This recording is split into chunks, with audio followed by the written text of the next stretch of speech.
I'm doing quickly do my tests now.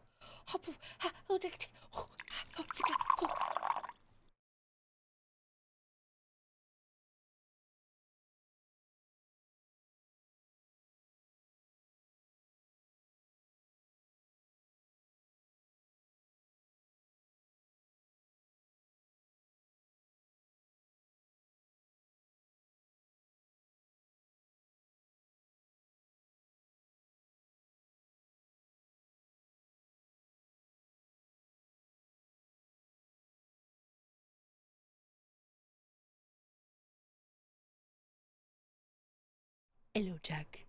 Sorry I'm late. Give me a second.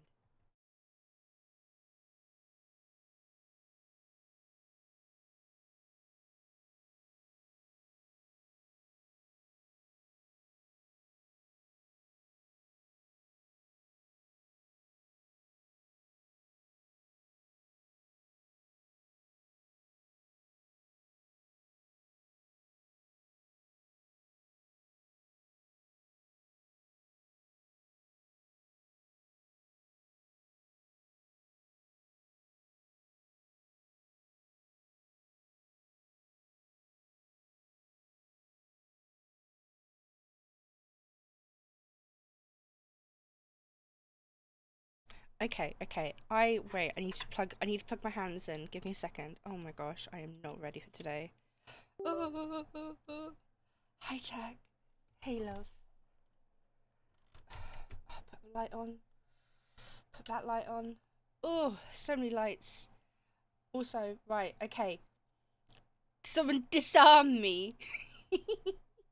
No, I'm okay. I'm gonna be honest with you. I tried to have a nap earlier and I didn't have a nap, so I just ended up playing with Gilgamesh, and then I forgot I had to eat until like 5 minutes ago. So I've got myself some peanut butter on toast and a cup of tea. I was thinking we could play words on stream while I eat my toast, because I'm really obsessed with words on stream and I really enjoy it. What do you think, Jack? Just like for the first starting bit of stream, just so I can eat. Sounds good? Sounds good. Sounds good. Okay, also I'm gonna try and drain my tea bag. But no, Jack, lovely! How have you been? Tell me. What's going on?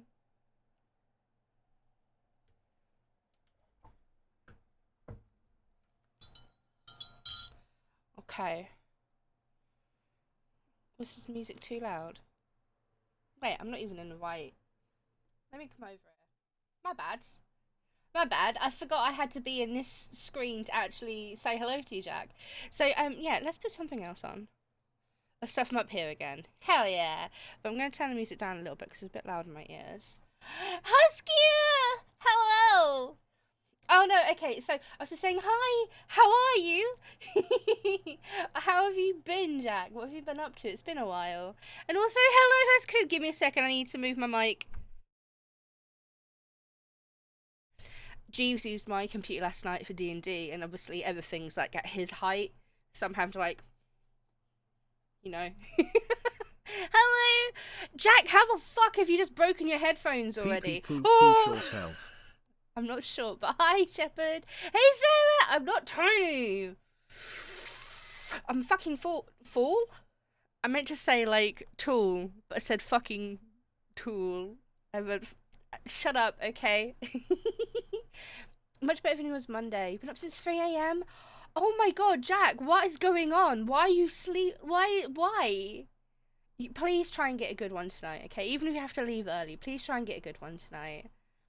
90% boots, honestly. Hi, Sarah. How are you? How are you? I was thinking, okay, look, so obviously I'm late.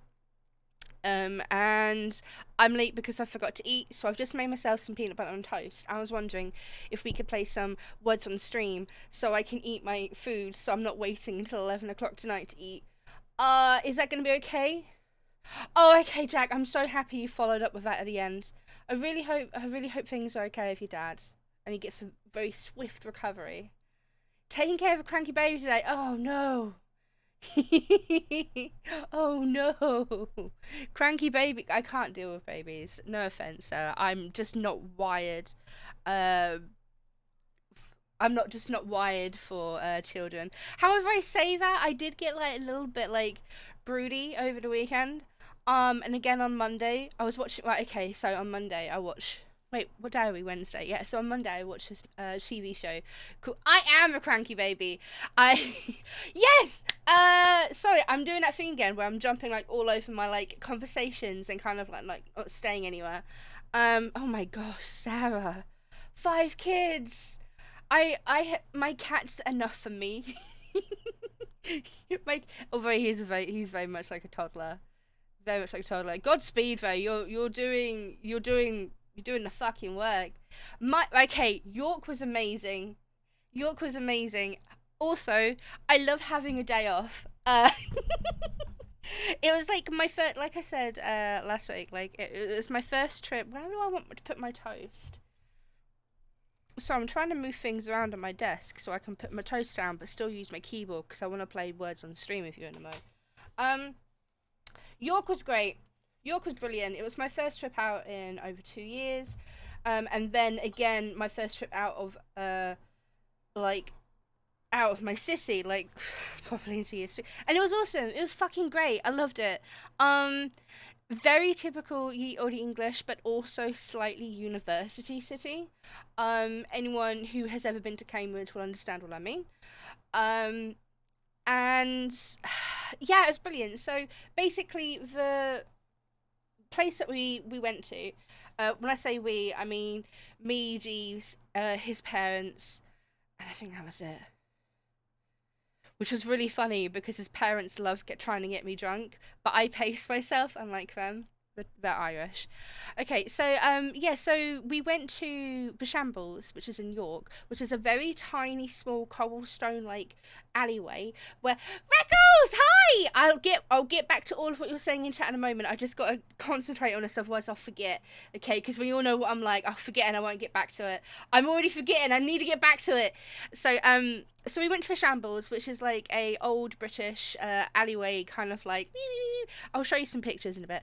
And I wanted to go to the York Ghost Merchant, which is a place that makes these little ghosts, handmade, individual, one of a kind of situation deals.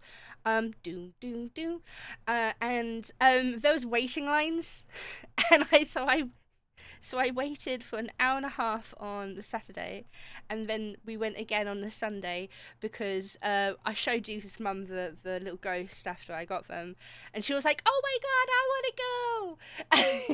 And so she lined up with us the next morning for an hour, and she tried to find one that matched her newly painted kitchen. I love her to pieces. She's very sweet.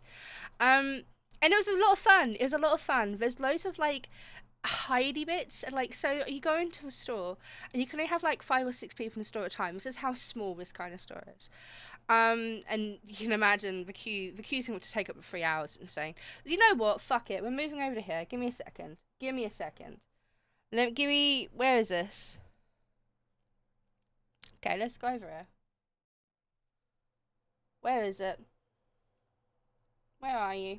Where are you? There we go. So this was where we went for York Ghost Merchants. Okay, I had so much fun. And it's stupid because when I describe it, like when I described it to Jesus' mum when we met up with it again after we went like through shambles and shit, she was like, "You waited an hour and a half for this?" And I went, no, you don't understand. It's an experience.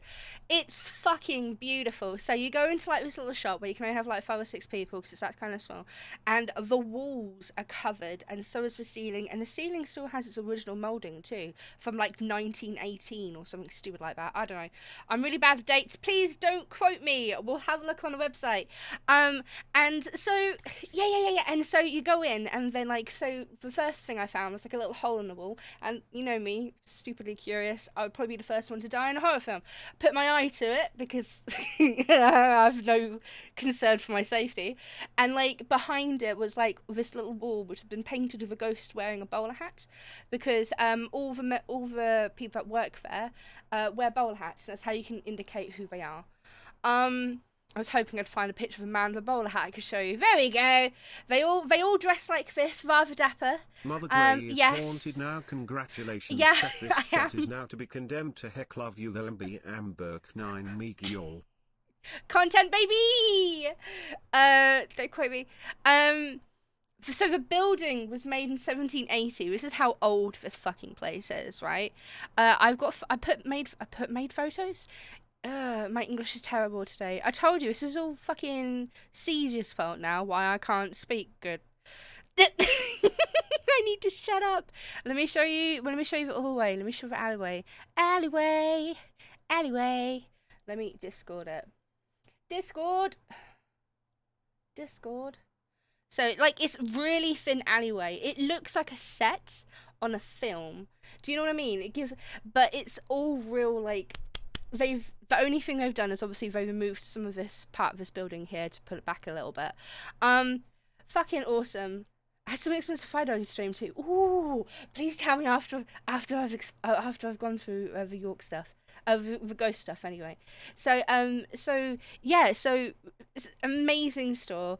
So obviously you had like the little thingy hole. There was like there's a crack in one wall where there was a button, and if you look through the crack and hit the button, it was like a dollhouse with the ghosts inside.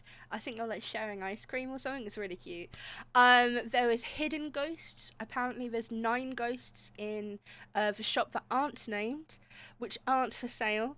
One of which is on the outside of the building, so if you ever go, look for the one on the outside of the building. I've nicknamed that one Gerald. I don't think they'll officially take my name for it. However, the 2 named ones in the shop are behind a till. One's wearing a little bowler hat. His name was William, I think. And the second one has a little pirate hat, and they let a child name it, and it's called Chicken Nugget. So, Chicken Nugget the ghost. And it was just beautiful. Obviously, I now have 4 of these fucking ghosts. I got 2 phantoms with the crying ones. I think there's photos again on the Discord. I'll have a look soon so I can show you. Dang. Probably not. Yeah, I can show you on Discord. So, this one. So, my 2 here are like the black and white ones with crying eyes, okay? I haven't got official names for them yet, but I call them Salt and Pepper, obviously. At the moment, anyway. And they're very cute. I like them... Sorry, I punched the mic. I like them very, very much. They now sit above me on the shelf above my desk, and they watch over me. Chicken and Nuggy, after the pirate one inside the shop. Chicken and Nuggy. Chicky Nuggy. Okay. And these 2 are Jesus ones. Obviously, you can tell the Jesus one a little bit more edgier looking. This was like the only one in the shop that looked like a vampire kind of thing. After the hip hop group, that's the one. So this little guy here, he looks like he's got like a white mask and like blood on his face. Obviously, dudes found this one. I was like, oh my god, I love this one. Just resubscribed for 10 months. Hi Jack. Hi Rec. Hi Amber. How are you doing, Amber? Hi, thank you so much for using your Prime on me. I love you. How are you doing, Puppet? I'm okay. I'm just explaining York and what I got up to. So, Jeeves got these 2. Like, this one's a pure white one with obviously this red squiggle through them. And so he's nicknamed Dracula and Lucy after Dracula and his first victim, Lucy. But I thought that was pretty. But then, I got another one. I got another 2. And then I obviously bought 2 more the day after. Let me show you these ones. These are really cute. I fucking love them. One of them I think is the haunted one. So for those of you who don't know, York is the most haunted city in the UK. Potentially Europe. I don't know if that's official, but it's potential. I generally think, one of them might have attached herself. So I've only got these 2 little babies, okay? What's nice about these 2 babies is this one on the right is like pale and like got little like delicate pink like swirls for it. You can't see it because of the lighting. Don't judge me, I've got very nice lighting in my little area. And I'm going to use this one as a totem for Gilgamesh. So once he passes, I'm going to paint its eyes the same kind of like silver blue of Gilgamesh, and that's going to represent Gilgamesh for the rest of my life. This motherfucker on the left hand side, however, again, not named, but I think I might name it Yorkie. This motherfucker, beautiful. Okay, so this is like a reclaimed stone that they've carved, and some reclaimed like concrete material mix that they made. Um, and they kind of like shape them together, and it's one of the more expensive ones. I say expensive, still cheaper than taking the bus into my city. And this is one I think something attached to, because since bringing it back, I've had some weird shit happening in the apartment, and it's all been no. Wait, one of them is when Jeeves was here, so he can vouch for me. He probably won't because he wants to paint me as mad, but he could vouch for me. So he was in the kitchen like on Sunday evening, and I was in the living room hanging out with Gilgamesh watching. I think I was watching Jeremy Clarkson's Thingy or something. And you know the sound of when two large stones hit, like, or something. Like, it sounded like two very hard items, like two stones or two big lumps of glass or something, hit against one another. And I thought it might have been Gilgamesh fucking around with this cabinet in the hallway. It wasn't the neighbours, because they're not in. They're kind of in and out in a moment because they recently had a baby, so they're visiting family and stuff. See, I fucking listen, Husky, listen. So I heard this loud noise. I go out into the hallway. Obviously, it isn't Gilgamesh because he's asleep on the sofa. And I'm like, what the fuck noise was that? There's nothing else in the apartment that could be, like, hitting and shit. And then on Monday, it was like, I want to say, like, 8:30 in the morning. 8:30, 9 o'clock in the morning. I'm in my room. I'm on TikTok, obviously. I'm on TikTok doing market research. It's my excuse and I'm sticking to it. I'm doing market research on TikTok. And you're all going to think I'm mad. I genuinely hear someone say my name from the hallway. And it sounded like a guy mid-20s. And they fucking said, Amber. And I was like, what the fuck? And I was like, it can't be Jeeves. Because, okay, I'll tell you another, like, Jeeves used to be mean when I first got to know him. And I was like, it's not Jeeves, because he left at like 5 o'clock in the morning to go to work. I'm trying. I have good news. Oh, hi, Pork Chop. What's your good news? Platypus. Also, that's why I don't tell my doctors everything. Last year's school, I'm a senior and graduating today. Just so you know, Pork Chop, this is an 18+ only channel, I'm afraid. So if you are under 18, I'm gonna have to ask you to leave and come back after you turn 18. Brad didn't work. No. My shit! So basically, I think I might have accidentally brought something back with me. I'm going to nickname... Oh, you're 19, that's fine then, that's cool. I'm going to call this little doodad on the left Yorkie. And I'm potentially going to take it back to York with me one day. Welcome aboard. Porkchop 90013 is now following. That made me jump. That made me jump. Thank you for your follow, Porkchop. Welcome in. That scared the actual shit out of me. But yeah, so basically, little edge today, it's because Pixel underscore sweet just resubscribed for 25 months. Bogo's binted. 25 months. Pixel, I love you. Thank you. Bogus Binted. 22.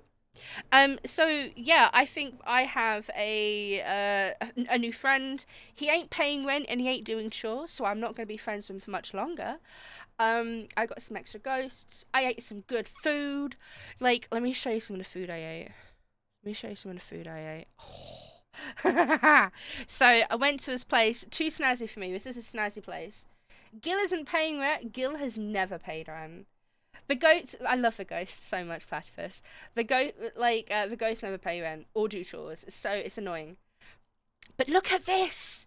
We couldn't finish it. There was 4 of us and we couldn't finish it. This plate on the left was a kilogram of chicken wings. I have never been happier in my life. When that came across, I was like, what the fuck? I was so happy. No, you couldn't, Jack. No, you could not. Okay, I am not a skinny bee IRL, okay? And I couldn't do this. I had like I ate a lot of it. Okay, I had like 3 of those onion rings because I fucking love onion rings. I had like a stick of halloumi. I didn't have any of the garlic bread. I don't like garlic bread very much. It has to be very particular garlic bread. Would take you 30 minutes. You're lying to me, Pixel. You are lying. You could not eat both of these plates of food to yourself. No way. And on that big red thing, it's a beetroot tortilla, which I filled with like the nachos and stuff and like burnt end bits. Fucking no. And then the barbecue, the chicken wings were like smoky barbecue, like a really spicy like chicken chunk situation, and then like a really spicy wing on the other side, and then there was also wings on the other plate too, which were just like hot sauce kind of situation. Really good food. Couldn't eat it all. No, I doubt any of you could eat all of this by yourself. I heavily doubt it. Heavily doubt it. So that was sick. We also went to Betty's Tea Room, which is a very popular British tea room, if you hadn't. And so the tea was amazing. It's a mixture of African and Assam tea leaves. I have brought home a box of their tea bags because I am a shrimp for good tea. Don't tea, platypus. Watching you. I like tea. I love tea here. We also got like a little afternoon tea situation. So I got the iced tea, which was their cold brewed tea blend with their homemade lemonade. I also got something called a gooey rascal. Okay, so there's a thing called a rascal here in the UK, which is kind of like a cookie doughy bun situation, and usually comes with like sultanas and stuff, and you have it with cream and things like that. I got a gooey rascal, which was chocolate chips and like caramel in the center, and then like these 2 cherries and a bit of orange to make a smiley face, and it came with cream, and I fucking love cream.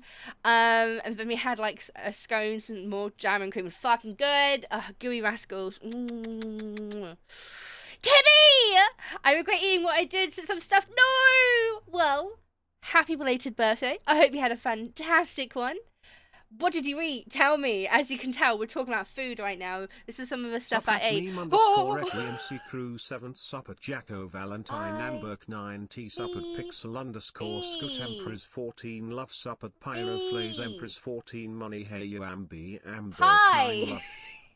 Hi, Latty Poppet. How are you doing? Could you tell him a coffee puss? Thing is, though, Platypus, I also really enjoy coffee, so I can talk about that for a little while too. And gooey rascals are naughty. Like, I want to learn how to make these so I could just make them at home. They're so good, so fucking good. A whole ass pizza with extra cheese and stuffed crust, and but you had an see. I've never had ice cream cake before, but it looks fucking delicious. You're tired, Latty Poppet. Make sure you try and get a good one tonight, okay? Oh, I like a good fruit tea though as well. Are you kind of like a berries kind of fruit person, or you're like a lemon and lime, orange, citrus kind of fruity tea person? Because there's always one of each. You're never usually both. If you're both and you have no preferences at all, you've got no preferences. See, I knew it was gonna be a secret third type. You fell asleep with a Latty. Sweetie, please get some rest. If you need to go pop off and get some sleep, go do that, okay? Morning games got for your birthday. God, Timmy, good for you, man. I'm well happy for you. You like berries too. Work is starting to get crazy here, so I'm gonna lurk. Okay. Keeping you all in my ears. And we'll keep you all in our heart. You take care, Pyro. Be safe. So, obviously, I went to Betty's Tea Room. I fucking loved it. It is a bit on the more expensive side, but you are also paying for this like experience. When we went, there was also like this teddy bear picnic meetup going on, which was kind of cute. Hee hee hee. And then also, I found like this little Chinese restaurant, And I was like, we should go. And they were like, I know we should go. So we went. This was the Szechuan shredded pork noodle soup. Not as spicy as, because the lady, the waitress was like, it's spicy, are you sure? And she was like, it's spicy, are you sure? And I went, fucking hit me. Wasn't as spicy as I thought it was going to be, but because it's Szechuan, it's more numbing, more than like the dry heat, chili heat. Really good. My concern was, though, this bowl, this picture makes it look deceptively small because it's too close. This bowl was generally like, you know, the size of a dinner plate. It was generally the size of a dinner plate, and about, what's that? Think inches. I'm trying to think inches. I want to say like 2.5, 3 inches tall. Okay, so it's a big fucking bowl. Okay, this is filled to the brim. Brim. Ow, I hit my elbow.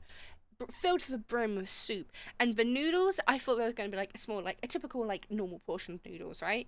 There was like, I want to say something still like 700 grams of noodles in this thing. So this bowl was like a kilo. Straight up, the waitress had trouble getting it to me. Like, however, I took it back to a hotel with me, what I couldn't finish, which was a lot, not gonna lie, because it was so much food, and so cheap, too. And I ate it in my hotel room. Like the gremlin I am. 2 o'clock in the morning. Oh no, Tibby, I am so sorry. No TV for you. No TV. No TV for you. Huskiston, I am considering going back to York just so I can go to this Chinese place again and just eat that noodle again. I've never had anything quite like it, and I want to go back. I'm going to go back one day. F and chat for Tib and his TV. Use metrics like a logical person. What's 3 inches in centimeters? Let me look at it. Like 10 or 12 centimeters. Does that work?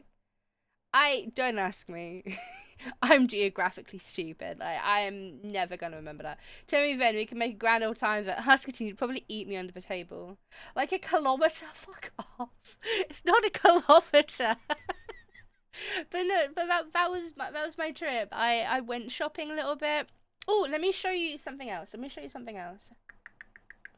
So obviously I went to this amazing place. I'm going to be keeping because I think they might become a new collectible thing for me. You know how you like to collect something. Everyone has something they collect. I think they may be my new collecting thing. I had a wonderful time, Jack. Like, it was so good. Oh my god, I have never. Oh my god, I haven't had a time away from home in so long, and I was like, I needed that so much, but I still feel like a day wasn't long enough because obviously I didn't get to York until I want to say like 1 p.m. and I left on Saturday, and I left York at like I want to say 1 p.m. again, 2 p.m. again on the Sunday, so I literally only spent 24 hours there. Still good though. I want to go back again. Huskatone, don't listen to me. Don't quote me. But no, I want to go back there. It was amazing. I want to get to know more about this place. I want to go to the Guild Room. Okay, so the Guild Room is like the VIP spot, the VIP shopper. Oh, stream stuttering. You need to tell me if stream is going because I can't tell. I won't be able to tell anyway. You're gonna need to tell me. You recently went to Scotland after not going anywhere for 8 years. Seriously, I just want to go back up again. And everyone, because I'm the kind of person who I will talk to strangers if I will compliment people if I like their outfits or something. So obviously, the place where I showed you with like the chicken and stuff, there was a woman there wearing like this beautiful like floral dress piece, which went like spaghetti strap over the shoulders, went over her chest, and then tied behind her so her back was exposed. And I was like, your dress is fucking beautiful. And she was like, oh my god, why is this random goth chick talking to me? Because it's not like, York is beautiful, but it's not very alternative. Not from what I've seen yet anyway. And apparently, actually, I say that, apparently, behind this store, in a place I hadn't explored of York, there's a tattoo shop where if you go with your ghost after you've bought one, the tattooist tattoo it to you if you want it. So I might get a tattoo next time I go. I don't know yet. But I'm obsessed with this place. I want to go to the guild room. I want to see their special stuff. I obsessed. Second place I went to, which I spent way too much time in, also now completely obsessed with them, was the Society of Alchemists. Of course I did. Uh, we got alternatives being said looked down on. Fuck being looked down on. They could stare at me, but never look down on me. Okay, so this place was beautiful. So beautiful. Okay, so you go in and there's this motherfucker. This is dude. He's a massive a massive centerpiece where they have like all their perfumes around. But he goes along with the entirety of the top and he snores. He's like Falcor, he snores and his tummy rises. Oh, he's so relaxing to look at. But basically this place, they make perfume, bathing products, lifestyle, they make art and shit like that. Very cute, very cool. I spent way too much time choosing out a perfume because I've run out of perfume, and they're really not that badly priced either. I got something called Solstice. I like very citrusy, clean smells, kind of latty. They make their own perfumes and potions and stuff. So yeah, top notes are like blood orange, zest, lime peel, bottom notes peel and volcanic ash, that kind of thing. So they do some very interesting scents though. There was one of them which was based, because they do like celestial ones. The one based on Earth was described as ozone scented, like top note of ozone, melon, water and soil. Very peculiar. However, when he snuffed it, because they do candles as well, and so what you would do with the candles, you have like a bell lid on it and you just pull off a bell lid and go. It was kind of like I felt like I was at a winery almost.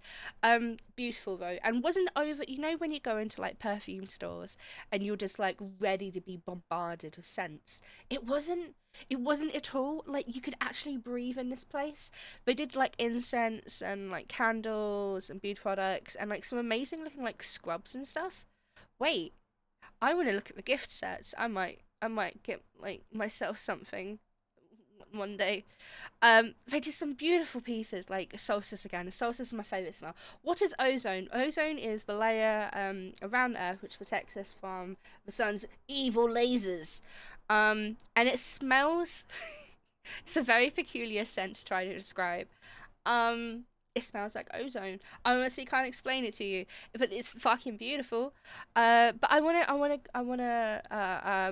Also, right. The other thing I wanted to point out is they have one called Amethyst and Amber, which is.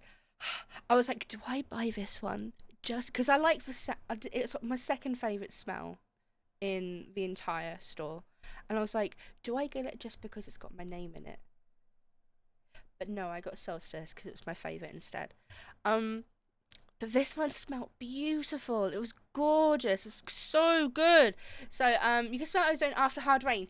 There, yes. So after it's had like a rainstorm, or just before the rainstorm, even you get like the smell of ozone then too. Like, it's a beautiful smell. It's a very good smell. How do you know what it smells like? You can smell it. When you smell it, you can smell it. Yeah, Husky, you get it. You know what I mean. So you would like this place because you can go in and you can actually fucking breathe. But the lady at the till, she was like, "Oh, you have the same name as me," and I was like, "Yeah, I've got the same name." And she gave me a free enamel pin. Where I don't know if I have them on here. Do you have enamel pins on here? Don't think so. Curiosity is. I want a spinning candle carousel, obviously in black because God life. This they gave me this for free. They're really sweet. And one of the other ladies there, like, look how cute that is. I'm not usually a fan of soft enamel pins. I'm more of a hard enamel person. But how cute is this? So I've got it's huge too. It's like big cookie size. And And really sweet. And one of the ladies there, she kind of like accosted me. I don't want to say accosted, but she was like, "Where did you get your glasses chain from?" Because she was wearing a glasses chain suit, and she started telling me, I don't know what it is, but anytime I meet a new person, they immediately open up to me, and I feel like I'm fucking bigging myself up. But people open up to me about shit very easily when they talk to me and meet me in real life. That's actually how I got one of my first like corporate jobs. I went to have a chat with somebody who knew a friend of mine, and in my interview, like 10 minutes into my interview, this person, like the manager of this office, starts telling me about her wedding and how she's planning it and how she's gonna do stuff, and like I don't know what it is, but people, my ego is massive now. But basically, like this lady in the shop, she asked me where I got my glasses trained from. I was like, I got you. I remember the Etsy store, so I found the Etsy store. I gave it to her, and she was like, "Oh, I'm quitting my job soon. You should get Solstice. It's my favorite smell too, and I can see you've been going back there and sniffing it a load of times." And blah blah blah. And she was really cute. I kind of wish I got her number. Really cute. It was I had a really good weekend. Okay, basically what I'm trying to say is I had a really great weekend. I really want to go back again. And maybe if I win the lottery, I'll buy a house there. Who knows? Who knows at this point? It could be, I don't know. I really love that. You know when you go to a place and you go, "Oh, I found my people." It was really pretty. I love the place. Everyone talks to everybody, and I talk to everybody all the time. So yeah. Platypus, yeah. You play lottery once now and again. Now and again.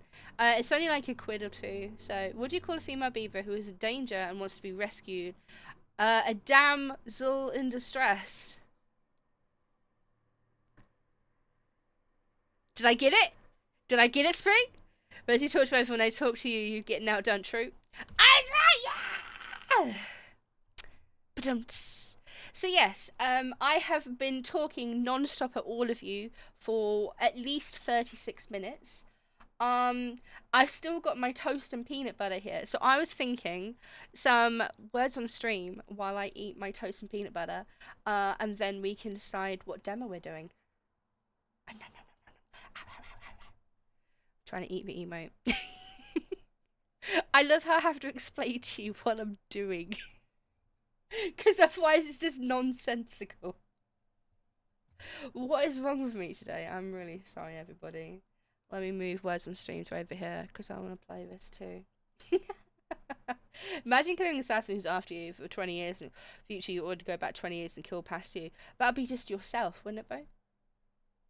Yes, Jack, it is your time for story time. Hit me. Don't actually hit me, but hit me. Whee! Are you gonna refresh? No, you're just gonna spin around. Let me fix it again. Clunk, clunk. Clunk, clunk. Bing, bing, bing. Ta-da! What's depart? Depart. What is depart? Hello, depart. I depart now. No, I got two demos. Okay, I got hi Moogle Puppet. Hello, how are you? So I got Blue June, which is a 2.5 side scroller. I have been doing some research by Tiny Dodo. Tiny Dodo. It's got puzzles, stealth, and like elements of horror. And then also the Strayed Lights. I know it's already been released, but I want to play the demo first because I'm not sure if it's going to be a game I'm going to enjoy very much. Might be. I don't know. We'll see. I'm good enough. Hope everyone. I'm doing okay. I'm doing okay. I've just gushed about York and how I want to go back again, Moogle. But Strayed Lights is developed published by Embers. Oh, sorry, punched the mic. And it's emotional soundtrack. Its OST is by Austin Wintory, the dude from the music score in Journey and Abzu. Oh no, Mike Kun. I'm always punching Mike Kun. I feel fucking terrible. But you know what I'm like. Okay, right, I want to play Straight Lights. It does look okay, good. WTF story time with Jack. Tell me while I So eat my after peanut butter. Friday's stream I went to kitchen to make cuppa. Through a window I can see street light. Something was off with it. I looked closer and saw tennis-size orange orb bounce around it, up and down, zigzag around it before shooting up into light bulb and disappear. What the fuck was that? No idea. Too big for an insect. Okay, it was 1, spooky, or 2, it could have been ball lightning, which is very rare, but happens on occasion. Or you saw something you shouldn't have been seeing. You probably saw a fae or something. We've got a posh. Oh well, fuck yeah! My posture's great, Rose. Welcome You've aboard. got no idea Rosie how good Turner mine is is. now following. Thank you so much for your follow, Rose. Welcome, welcome in, Poppet. My posture's good right now only because you reminded me, but I'm usually a cashew, so I appreciate the reminders. No, it couldn't be a bull. It was probably spooky. I don't know, Jack. That's fucking weird.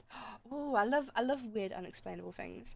Okay, imagine making you fixing it again. I've done so, Rose. Don't worry. I'm now sat up. My back is straight. And we're gonna play some words on stream while I eat my dinner, which I've been left to sat get cold on my table for 40 minutes. Ah yes, the good people. I believe them, but don't believe in my own eyes.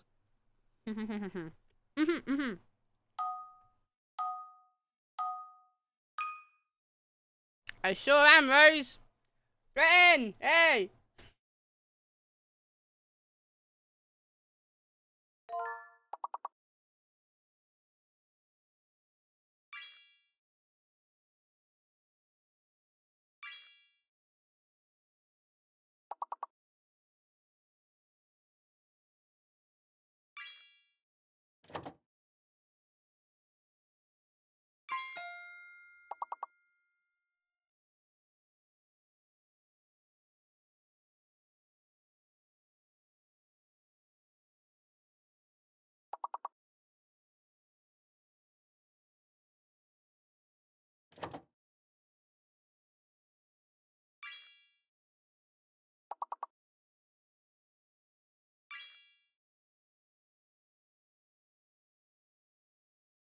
Jack, don't let it get it to you.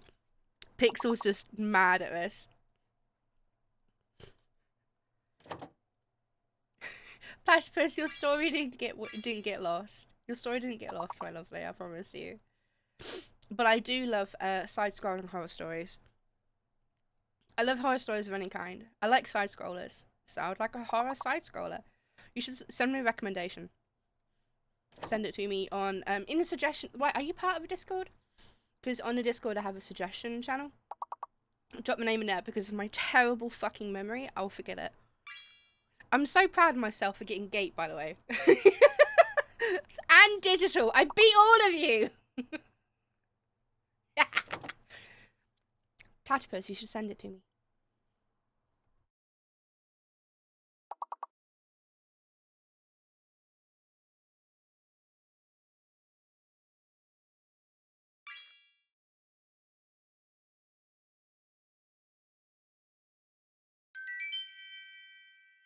There's no pressure to join if you don't want to, Platypus.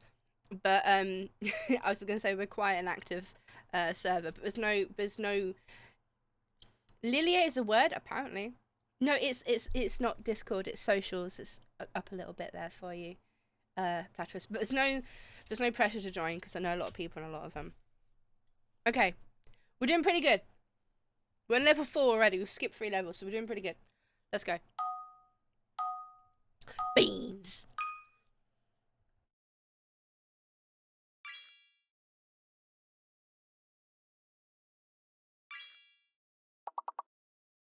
If you do so, Rose, I think we need it because we're all really we're all cashews on there.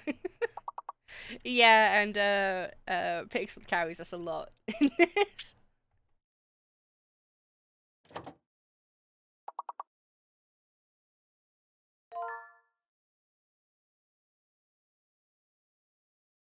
Hey, Revy, welcome in. I'm just eating some toast, that's why we're playing this. Bailey's has a lot of fucking calories, but you know what doesn't have calories? Me. No, actually, I think I've got enough calories in me to feed, like, a small family for, like, at least 4 days. Probably, no, wait. I could probably feed 4 people for 7 days. All the meat on me. Anyway, back to eat my toast.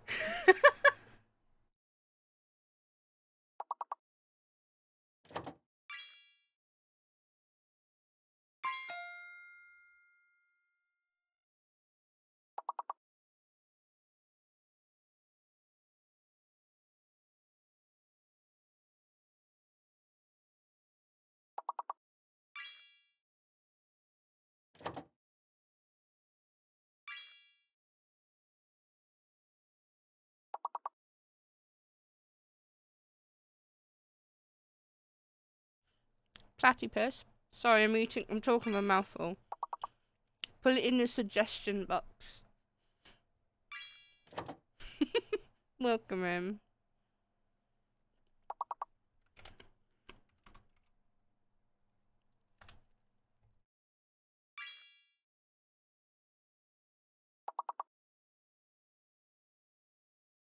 I don't know if Sue could work, because that's a French word. We skipped number 2 levels, though. No, Platypus, not silly, it's fine. Rose, I'm not good at this either. It's always Pixel who carries us. Okay. Everyone get ready for round 3, technically level 6. Because we be skipping. Me and Jack to just be like, I don't know what's going on.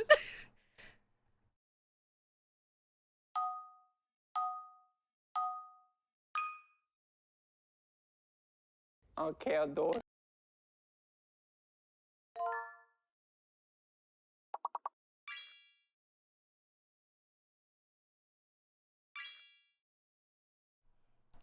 I'm already eating, Jack. Hey, late! Welcome in! Where's my toast gone? I love how I only get that one word.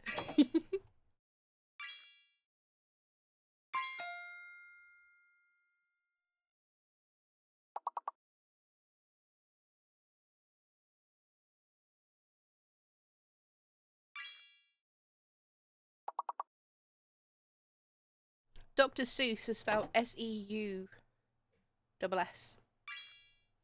That means, but you're saying sous chef. As in, assistant chef.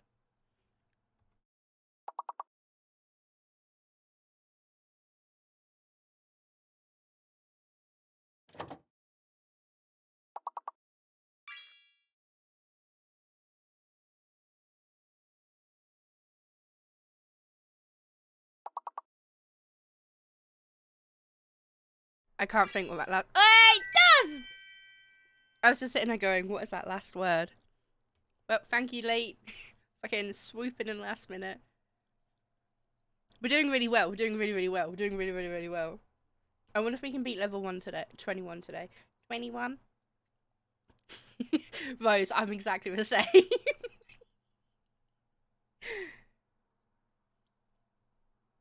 here we go.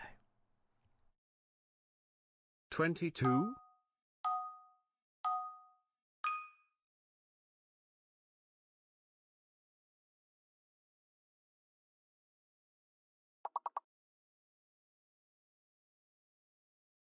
S is the fake letter. No S.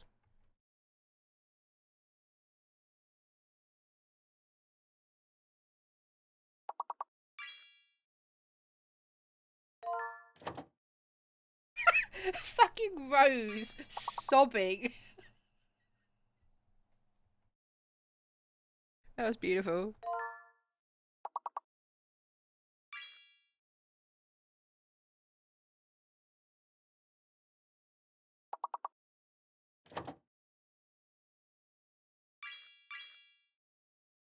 Don't mind me, I'm just losing it. That was so funny.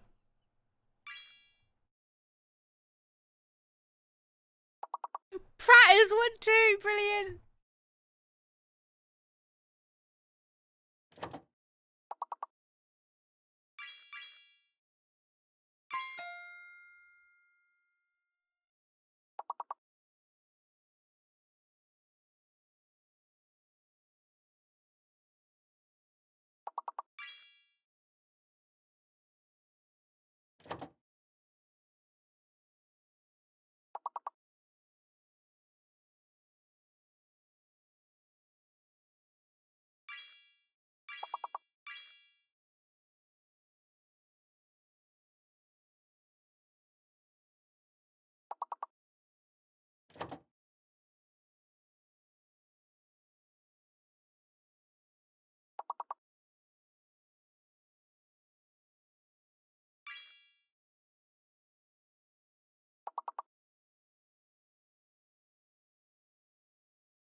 You're doing pretty well, though. Damn.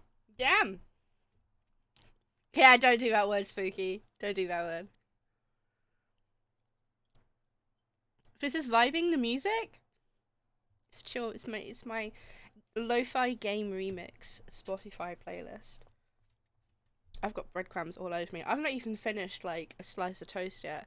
Hearing other Brits. Oh, I have a lot of British here. I also have a lot of European and Americans too. Wait. I have one of these. No, that's not okay. Oh, it's a fake letter. Fuck.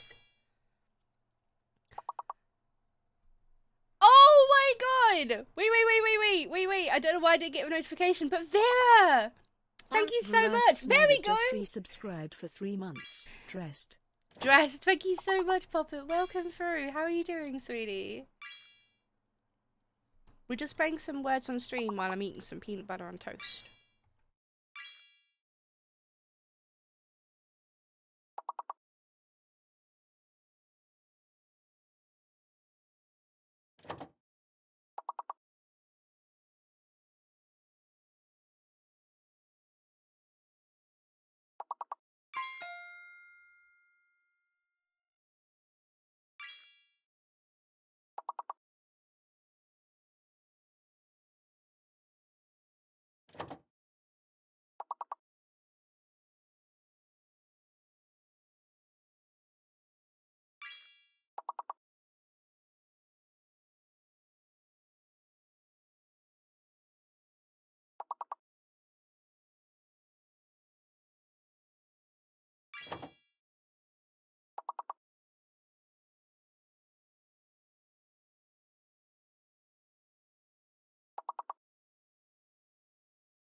Fucking I was just getting really excited because we did it all. I keep forgetting that it's the tracking and shit. Fucking hell. Anyway, let's get back to it.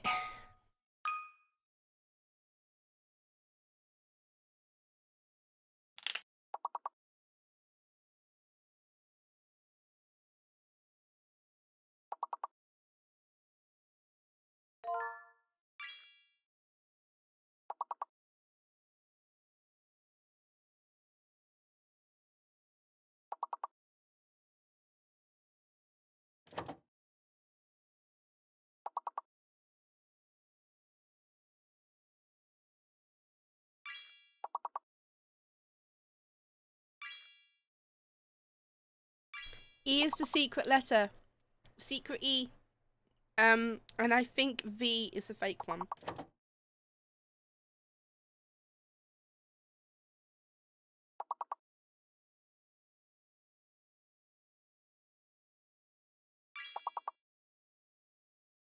Welcome aboard. The battlefield historian is now following.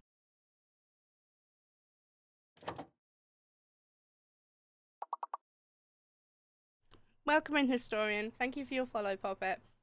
We're just playing some words on stream while I eat my peanut butter on toast. Because I forgot to eat again before stream. But welcome in, welcome in. Get involved.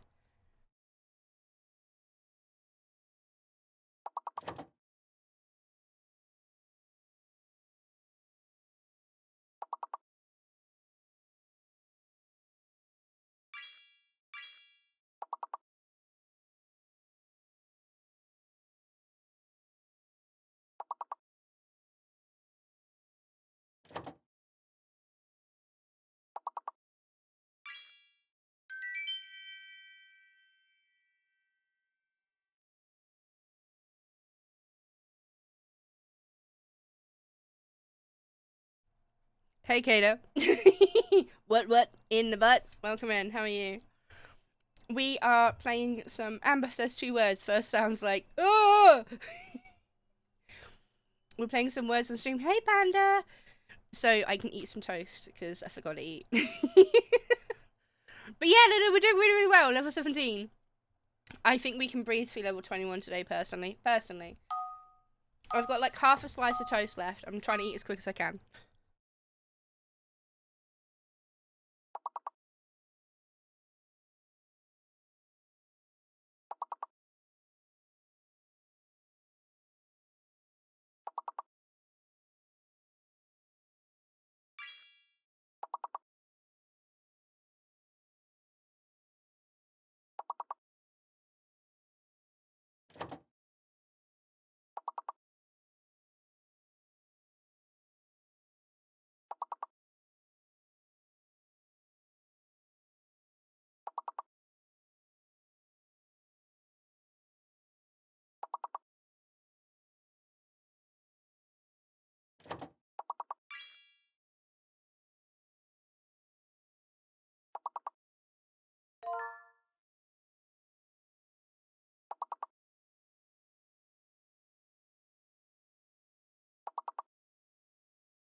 Womp womp womp womp. We didn't win that one. We didn't win that one. Words. Do you want to do? I've got like half a slice left. I'm trying to eat it as quickly as I can. Do you want to do one more quick round? One more quick round? You can't have my toast. This is mine. we'll do one more. Vipixel, fucking big up to you, bro. 205, fucking 24 stars. You're fucking killing it. Ooh, we haven't any crumpets though. That might make difference. Bring. I have like 4 slices of bread left. But the big slices, actually, saying that, so I could cut each slice into like 6. Each of you could have like a slice, a sixth each. I'm literally cool gluttony. Sin is my sign, not me. Okay, do you have like salted butter and cheese? Oh, I love that on my crumpet. Oh, this is not Disney. Be the first one to find an anagram. Inside. Fucking sickening. Okay, I'm gonna mute for a second to finish this toast. I'm gonna eat as quickly as I can.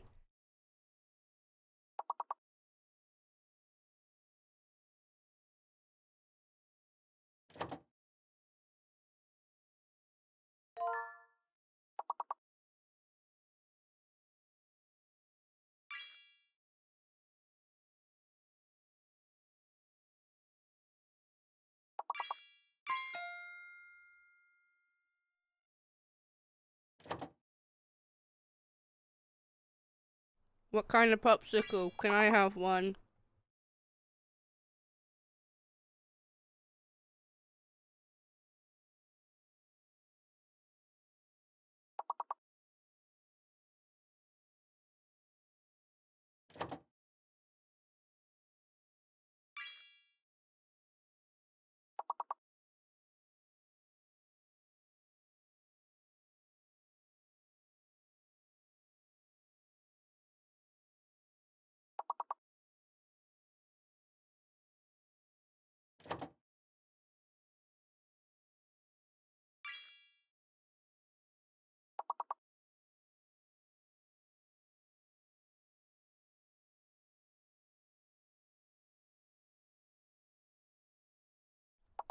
This one's a bit tougher because there's like a bunch. There's like 3 vowels and 3 consonants. And that's too many vowels and not enough consonants. Ends! I don't know.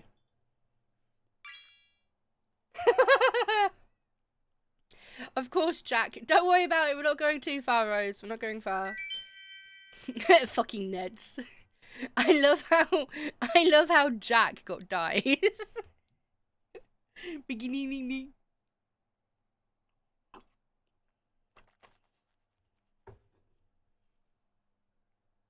Okay. I've had my tea.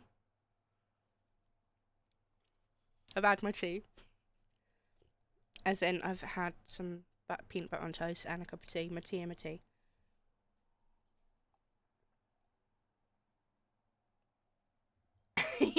Calling hacks on Pixel.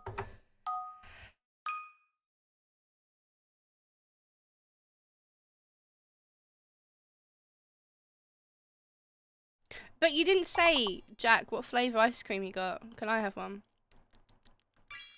Lenoxmont just resubscribed for 11 months. Almost an entire year of Ambicute. Onyx! I love this silly brioche bean. Amber Hello. 9 love Amber 9 smug. Thank you so much for continuing to stick with my dumbassery, Lonix. Welcome in. You've joined us for some words on stream, which I started up so I can actually eat my dinner. I had some peanut butter on toast. It was very yummy. And I thought we can play, because I forgot to eat again before stream, until like 5 to. So I thought, oh crap, I should probably try.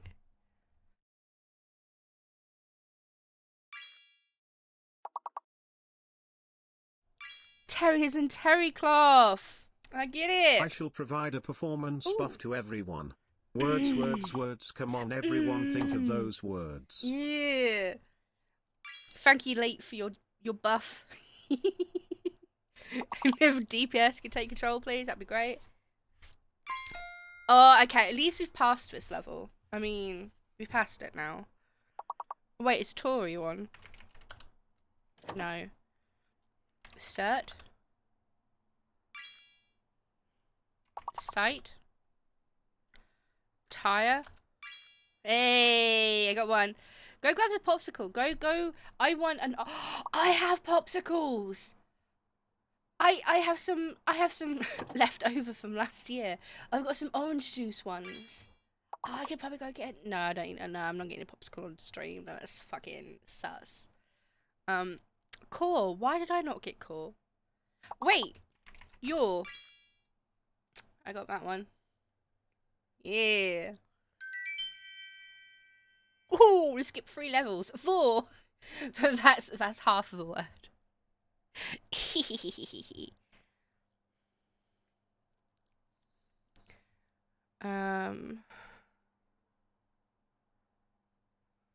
Oh no.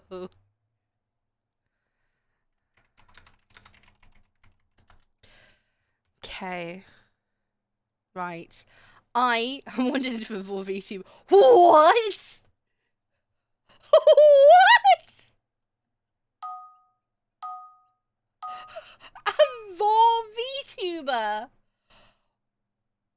Don't tell me they were like really close. Were they just like this? Oh, everyone get in my mouth. Oh. Were they just like this? Because that's really cringe. Like, come on, do better. Not on Twitch. There's children here. Hi, Raccoon. Who was it? We know. So we know. Yeah, Lonix definitely doesn't need to. Definitely needs to know who to avoid. Definitely not gonna bookmark it for later. I want to put like. Ooh, Ella's fake. Ella's fake. Ella's fake, Pixel! Moogle, Ella's fake! It's a fake letter. Which is stupid. Stilt? Stilt? Stilt is a word, right? It's got an L in it. Stit.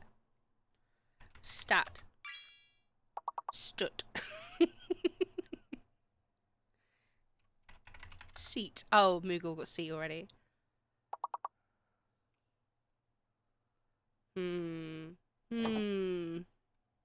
Let's fake. Okay, can I trust you lot very quickly so I can just run and take my plate through and grab some water? Can I trust you all to continue? No. Fucking do it!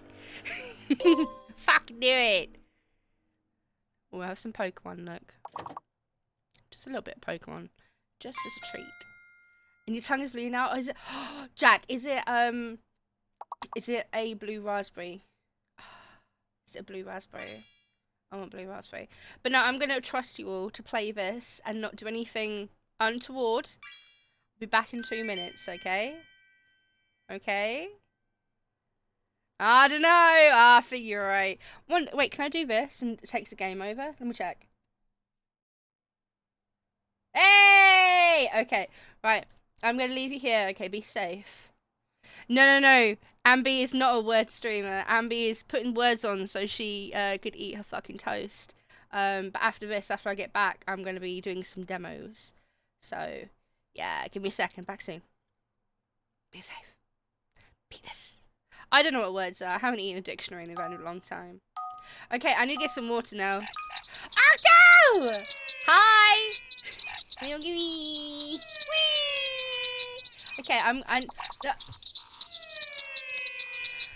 no one can see the game. Octo, stop! No one can see the game. Octo! No! Tactical block. Okay. I still misgender myself sometimes, Lonix. Very long time. Okay, I'm trying to get used to it myself. Anyway, no, I'm not doing Cowdoy. I'm bouncing off. I need to go get some tea. Not tea, water. Take care. Give me a second. Being serious, don't do anything weird.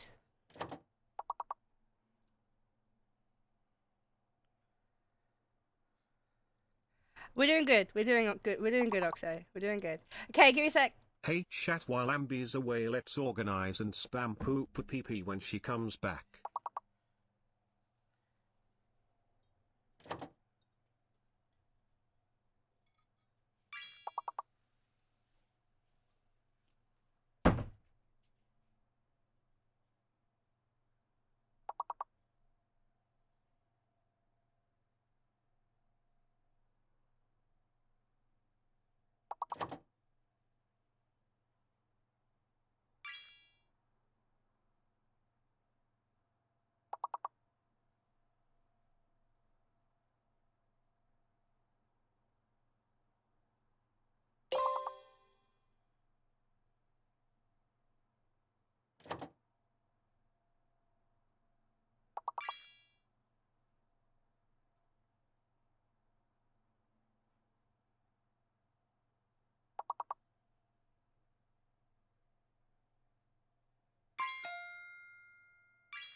Acid.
Okay, adore.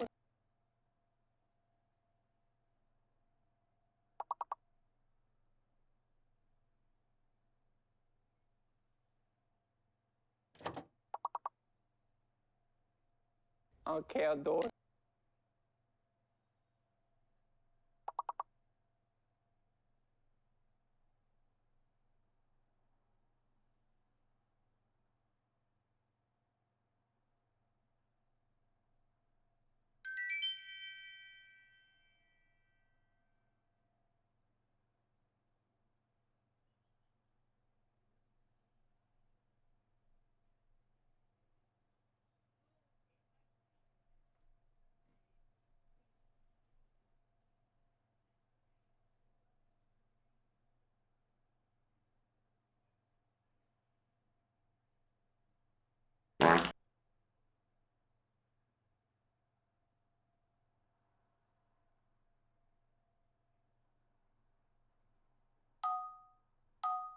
Bruh.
I'm back. I'm back. What did you do? Huh? If I've come back to any fucking nonsense, I'm gonna be mighty pissed. Okay, young let's make this our ones. stream, guys. Let's mute him and take over. Excuse you, raccoon. Lol, still Fucking love you in any excuse case, you. Sambi. Oh, they're back. Oh, hey, Kyle. I love that emote. Hello, everyone. Hello. Right. Well, you're level fucking, what, 12? Wait, 5, 15? Y'all really good now. Should we just continue to with it? This is not your stream. This is my stream. My stream. Not yours. Mine. Word stream, no streamers. I should change the thing to words on stream, shouldn't I? Okay, let me change this for a second. Yeah, I am. You missed my vanilla. You blocked Jack, are you just getting mad at people because you're slow at the game? Rose, I'm head maid. You will work underneath me. The start words we go to a failure. That's true. Oh no, jeez. Add bake. Add bake. Rasp. Tarp. Wait, I can't spell. Tarp. Tarp works. Last. Ella's fake.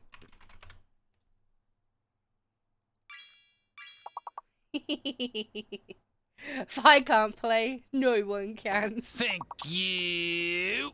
Lenoxmont gifted your boy Jeeves a Nonix. subscription. Thank Lenoxmont gifted you. 6 months of tier 1 to your boy Jeeves.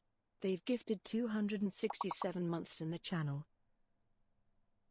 Wait, Lonix, did you just give these 6 months of tier 1? Did you just give Jeeves 6 months of tier 1? Dude, that's insane. Thank you so much. Thank you so much. Yeah, Jeeves, you better say fucking thank you.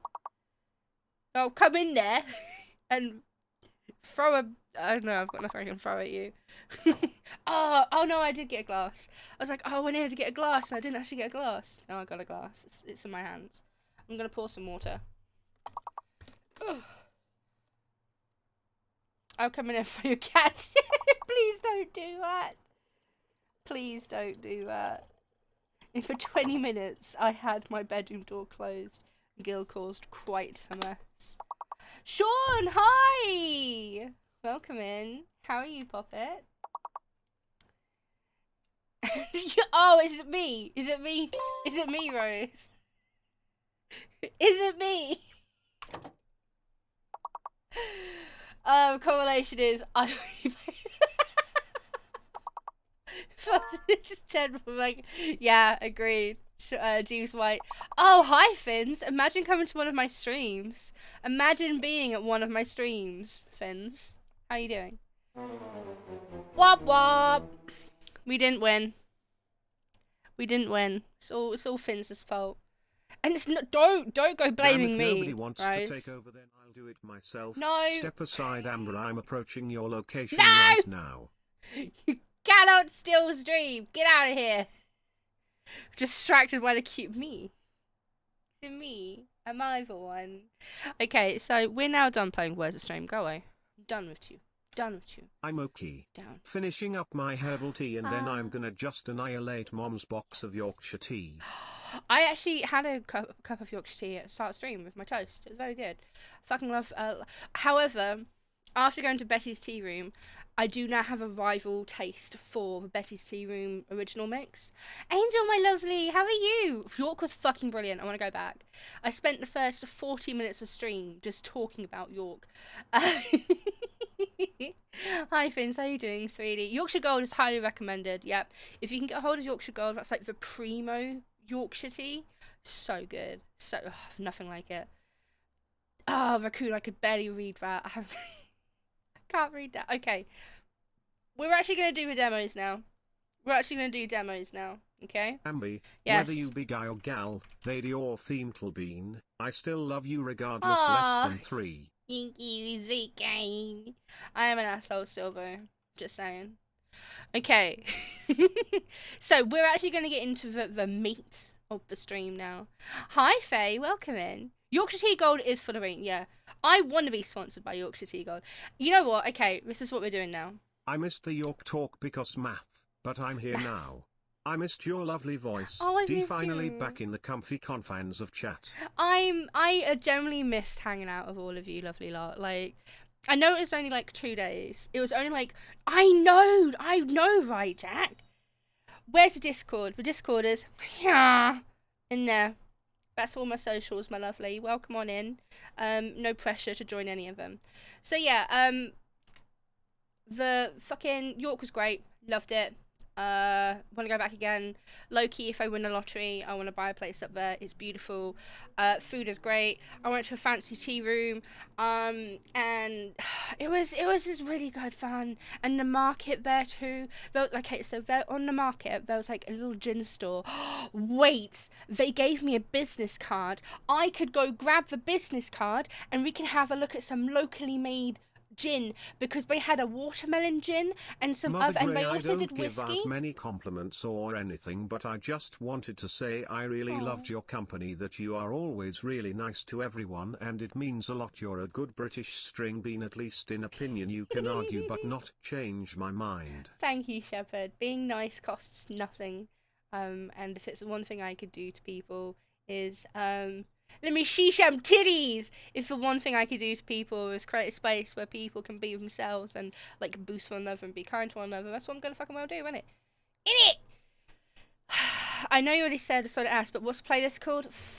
I never got me get my it. hands on Yorkshire Gold, but overall your have to get teas you are it. way better than the stuff we have here. Every time I have a family member go visit the Isles, I pester them to get me as much tea as possible. Yes, always do.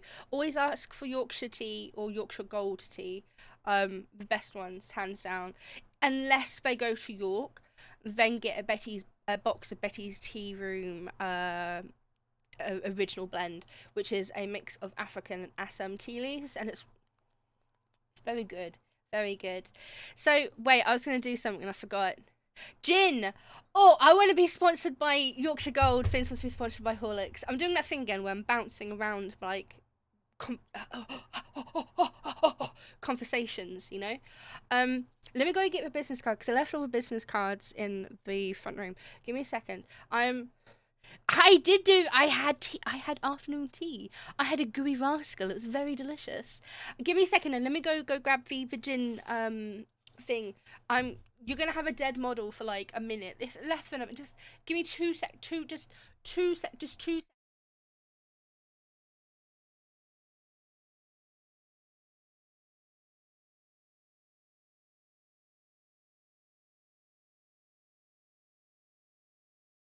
Now chat, it's time, let's take over.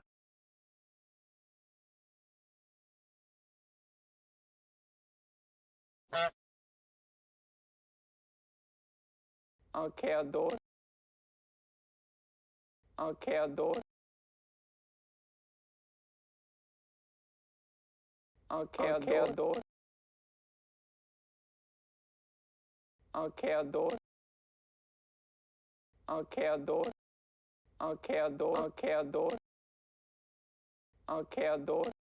Okay, adore. Okay, adore. Okay, adore. Okay, adore. 2 minutes. Okay, adore. 2 minutes. Okay, adore. Okay, adore. Okay, adore. None of you can be. Okay, adore. Okay, adore. Fucking goddamn it.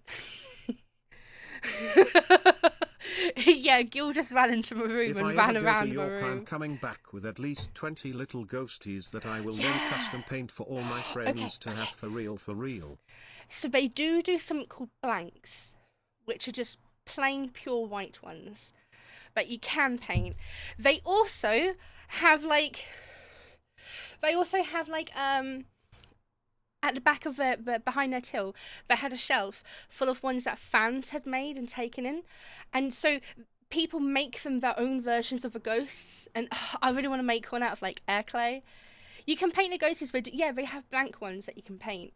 They didn't have any when I went, which is sad because I wanted to make an ambi one. Yeah, only Why paint was pure white Cinderella ones. so bad at soccer? She kept running away from the ball. Oh. Group What ghost do painting elves learn in school? went. The alphabet. The alphabet. Yeah, so there's this place called. This song is so distracting in like the worst way. Okay, so there's this place called Cottingley Gin, and he had just started. Yeah, I'm over 18. He just started opening up his stall 9 o'clock in the Makes morning. sense, since the finished ones are probably like properly glazed and fired. Yeah, I would love kind to of. get some blanks to paint them Yeah. later though. I think they probably do blanks, but just didn't have any when I got there. But like it was 9 o'clock in this morning. I'm going back to watching room. What doesn't rhyme with dickhead and begins with G? Dunno. Gil. What? So this place was just opening up at 9 o'clock in the morning on a Sunday, and the motherfucker behind the stand was like, "Do you want to try some testers? Honey, I'll be wasted before midday." Oh, banana and strawberry gin? Ha! Rhubarb! Okay, so they have some beautiful flavoured gins. Okay, and the reason... Oh, wait, is this pastel pink? Watermelon raspberry, look at that! Yes, you are, Rose. Very much so. I want to get a white one and completely ruin it with my absolute total blindness. Do it. That'd be hilarious.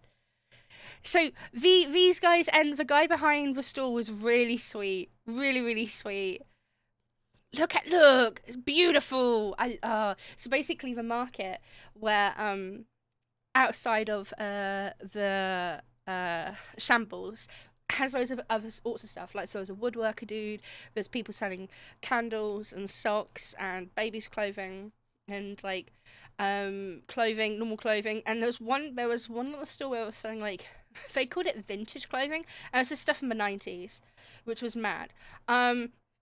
Jacko Valentine just resubscribed for 7 months. Let's go.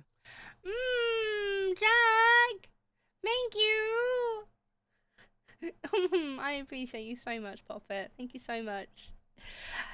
Well, yes, but why? Because apparently the 90s is vintage. Yeah, I've had candle shaped with baby heads too. It was weird, but basically, I wanted to get a hold of some stuff from this place for a mutual friend of G's and I. We have to figure out what to get though. Although I am tempted to get some of this for me, because he's got a fucking gnome on the side. Finally went through. Let's go, Jack. And yeah, I wanna go. I wanna have more of this stuff. I want banana and strawberry gin in my life. You've been genomed. Fuck you, Sean. Okay, it's not vintage. It's not vintage. No, it's not vintage. Okay, we're going over here. We're going over here. We're gonna play Blue June, the Blue June demo now, because I want to play the Blue June demo. No, Sean, no, we're not doing that here today. No. No. You're not doing that. Nah. Time sure just keep rolling. Ah, fucking no. Wait, Finns, did you say you wanted the thingy for my Spotify? Is that what you wanted? Is that what you was asking me? Yeah, I can do that for you. Let me get the website for you, Poppet. Na na na na na na na na na na na. Okay. And you're gonna give me the program? Oh.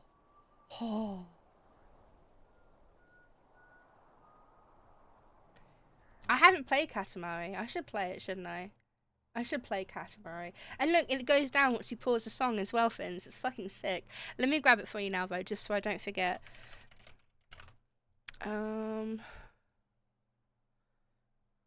Back to login. So I've got an itchy eyeball. Okay. So, Finns, I'm going to send you this now. On the Discord. On the Discord. Where is Discord? Where are you? Okay, put it in there. I've done my bit. My sweet coding dial. It's kind of, yeah, I want to roll ball big into stuff, okay? Okay, I want that. You posted your poem. I look forward to reading after stream, Rose. I do. So this is Blue June. Isn't out yet. It is a 2.5 D side scroller. There's puzzles, stealth. It's by Tiny Dodo. They've done a few other games I've played in the past. I can't remember right now. And I just liked the idea of it. I liked it, so I wanted to try it out, and I hope you don't mind. Because I really like doing demos, because I hate buying a game and finding out I fucking hate it afterwards. Hey! Oh, what was that sass over there from you, Jack? Right? Puzzles and stealth. I'm fucked. Fuck you. I could be good. I could be good. Probably not gonna be good, let's be honest. Probably not gonna be good. Okay. Not even twice, friends. Okay, so is this controller or is this mouse and keyboard situation? Okay, it could be a mouse and keyboard situation. What's the audio like? Is it loud? Do I need to, like, turn it down? Turn it up? Do I need to... Oh, Faye. Have you played old RPG making games? Yes, but not for a very long time. I've not streamed any of them. And most RPG maker games, like horror games and stuff, I grew up, basically, watching a dude play them all on, like, YouTube. I love watching. I love watching people play RPG maker games. Yeah, Faye, don't put yourself down, bitch. Kick your ass. I know where you live. Don't. Never had a chance to play him, kind of person. Oh no, where's that mouse? Game. Who needs to be in a franchise completely? Currently unable to do that. Have a different phase. No, aren't you still doing like Sea of Thieves and stuff? Super 18 plus. Put him in a suggestion channel. Don't show up and kiss me. Oh no! Don't do that. That would be fucking horrible. That would be the fucking worst. I'm gonna drink some water.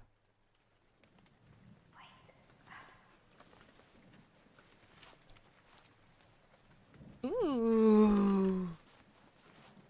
Okay, so WASD. Whoa, A&D. Space says nothing. Tab, Control, Shift, Alt, numbers. Oh no, it's just idle animation. Okay, okay. Holding down nothing makes me run. R34 has a field day for his games. Oh my gosh. What do you make a paper? Yeah. Well excited. Oh. Curve. Oh. I don't recognise this street. It's not voiced, so I'm going to have to voice it. Sorry. Oh, I like Dunkin' Donuts, I think. I like donuts, so. It's in a bit back burner, drama, lack of content, a little bit. Completely and utterly down for certain Gerudo, man. Yeah, I get that. So we've woken up near a lab, near a street we don't know. The sound of rain is making me very sleepy. I really want to play Fallout again. I haven't played Fallout in so long. I'm rapidly approaching your location. I'm coming to get you. Run. No? Okay, we're not running. Give him the cheek down there fainted. Oh, pop it. This doesn't look good. Windows are pretty foggy and I can barely see through them. Does that mean there's something really warm inside? Finns, I swear, if you say Fan Daniel, I'm gonna punch you.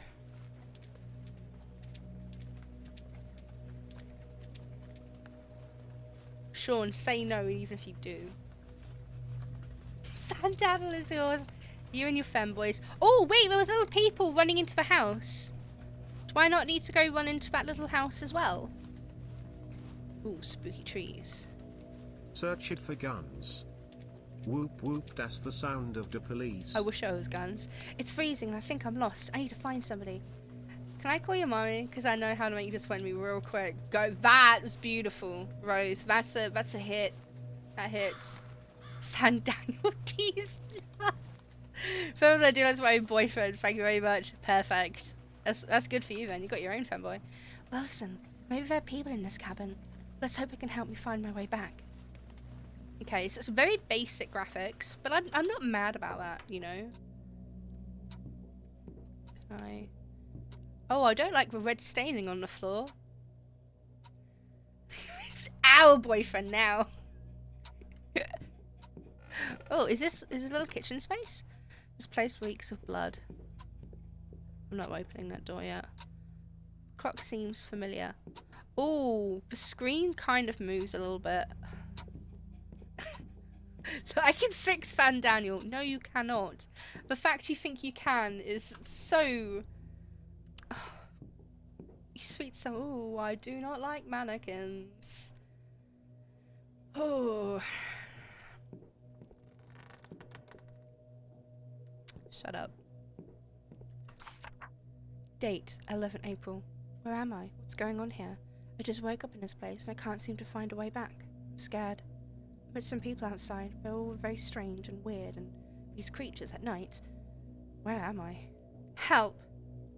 I work up around here as well. What's going on? Nothing makes sense anymore. Last night I got chased by bees. Like, Neil from the cabin up north calls them the wipers. Put a lock on the main door. Neil mentioned the heavy metal sound. Oh, it should interfere with their brains. You bought little Faye, when you say a mannequin, do you mean that you bought like a form for like clothing or like an actual mannequin? I had an actual mannequin for the longest time for no fucking reason. I don't like them. Oh, the category is Blue June. This is Blue June. Oh, did I not hit done? I am an idiot. Thank you. But the bees. So yeah, VTubers don't know how to sit up. No, most streamers actually. No, not just VTubers. I know a lot of streamers that sit like this.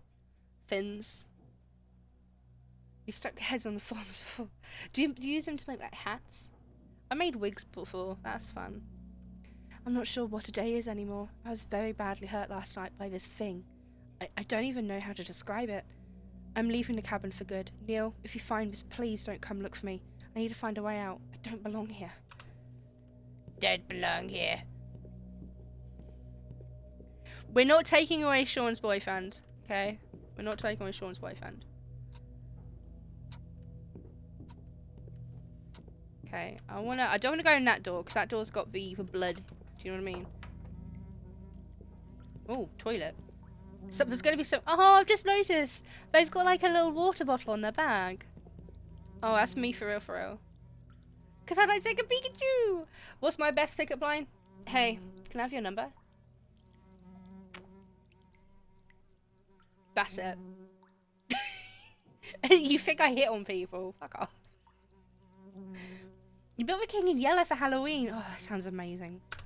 See, I'm not. Oh, hats. I can't make hats. Gross. This hasn't been cleaned in ages. It looks like this cabin might have been abandoned a while ago. And this is if I can actually pick you up. True. I could actually pick you up. Ooh, keys. A car key from the Rose Hill Police Department. It seems like an officer forgot it here.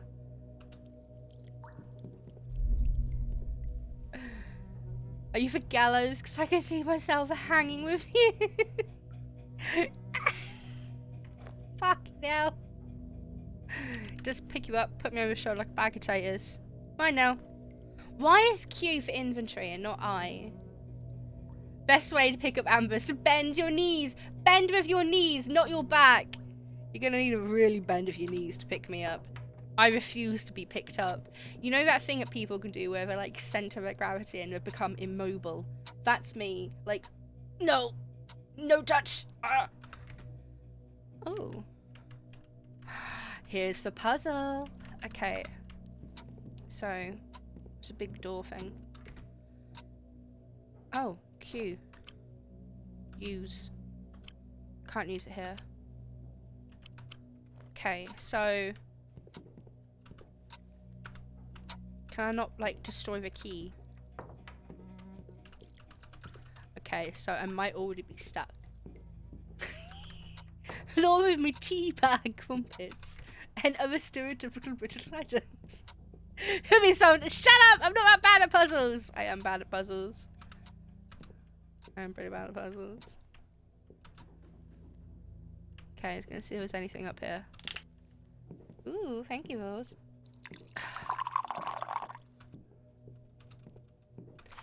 Okay, the thing is that it's side-scrolly, so there's not much I can do other than, like, go with the directions. Okay, so let's go back outside.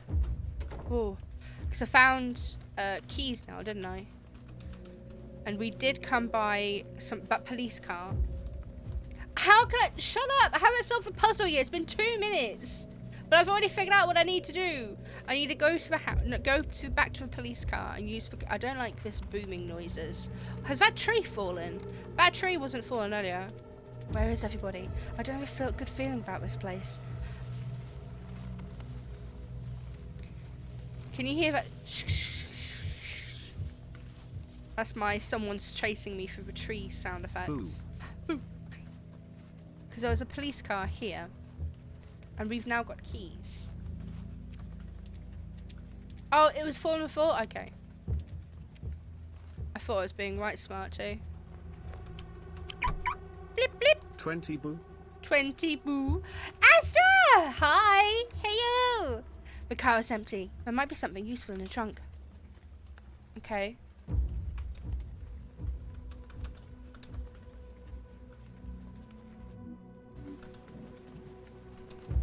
What do I press? Oh, what are these odd markings? I wonder if they mean something. Ooh, we have some law. Driver's info, June Gunwell, 19 years old. 13th of the 9th, 1999. Oh wait, are they British? Is this British made? No, it When isn't, in 'cause doubt, we haven't. press the cowboy redeem. No. Okay, Bang! It's gonna get stuck! What? See? You stuck him. You stuck him. okay, adore. Damn it! Okay, so car's completely immobilized. Driver suffered from minor concussion. One person in the car. Passengers, a young female around the same age. She's in critical condition and unconscious. Waiting for an ambulance and medical professionals to assist her situation. June Dunwell. What is going on? The report says my name. I don't remember. So we're June. You found your keys. Well done, Jeeves. Jeeves decided to tell me this. Found his keys. Cowboy, fuck off. You're ruining the immersion. See, as soon as I tab off, you fuck off. So we are playing as June Dunwell. We have woken up from being passed out. Nothing else seems to be useful in here. Okay. I'm not suffering from... I can't suffer from a left shift to run. Why do I now need to know how to run? Oh, that was a whale.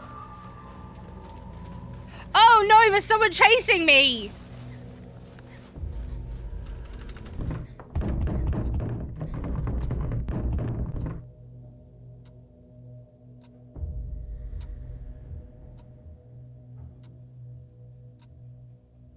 I want to go back outside. I want to go back outside. I really want to go back outside. What are those things? I don't think I'll be safe much longer in here. Okay, so I can't go back outside. June can examine items to learn more about them. Okay, so that's a hint to do that. I wonder if it means something. Oh, I don't know. Okay, so we're missing a second piece. Examine clipboard. Yes. Paper clips. Ah, okay. So now we've got paper clips. We can use paper clips to pick this. See, I know how to do stuff.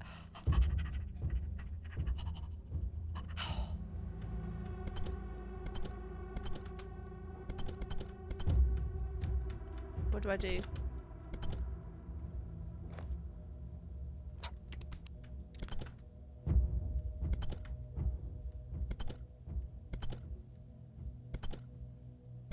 Figured it out. Skeleton. Hey, Angel. Whoa. The end will lead your soul to the light. The symbols make me feel uneasy. I feel like I've seen this one before.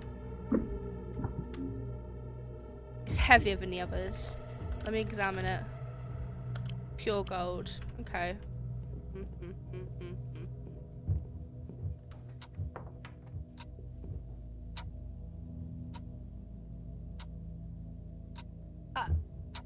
I don't like that. I don't like that. I don't like that at all. The lock has been disconnected from the door. Okay, we're going to be running everywhere. We are going to run everywhere. Oh.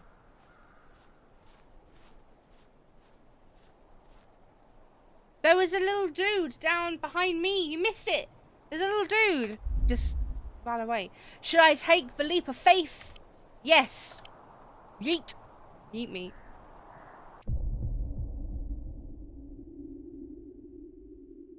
Why did I do this? Extra long ambi. Fuck. What is happening?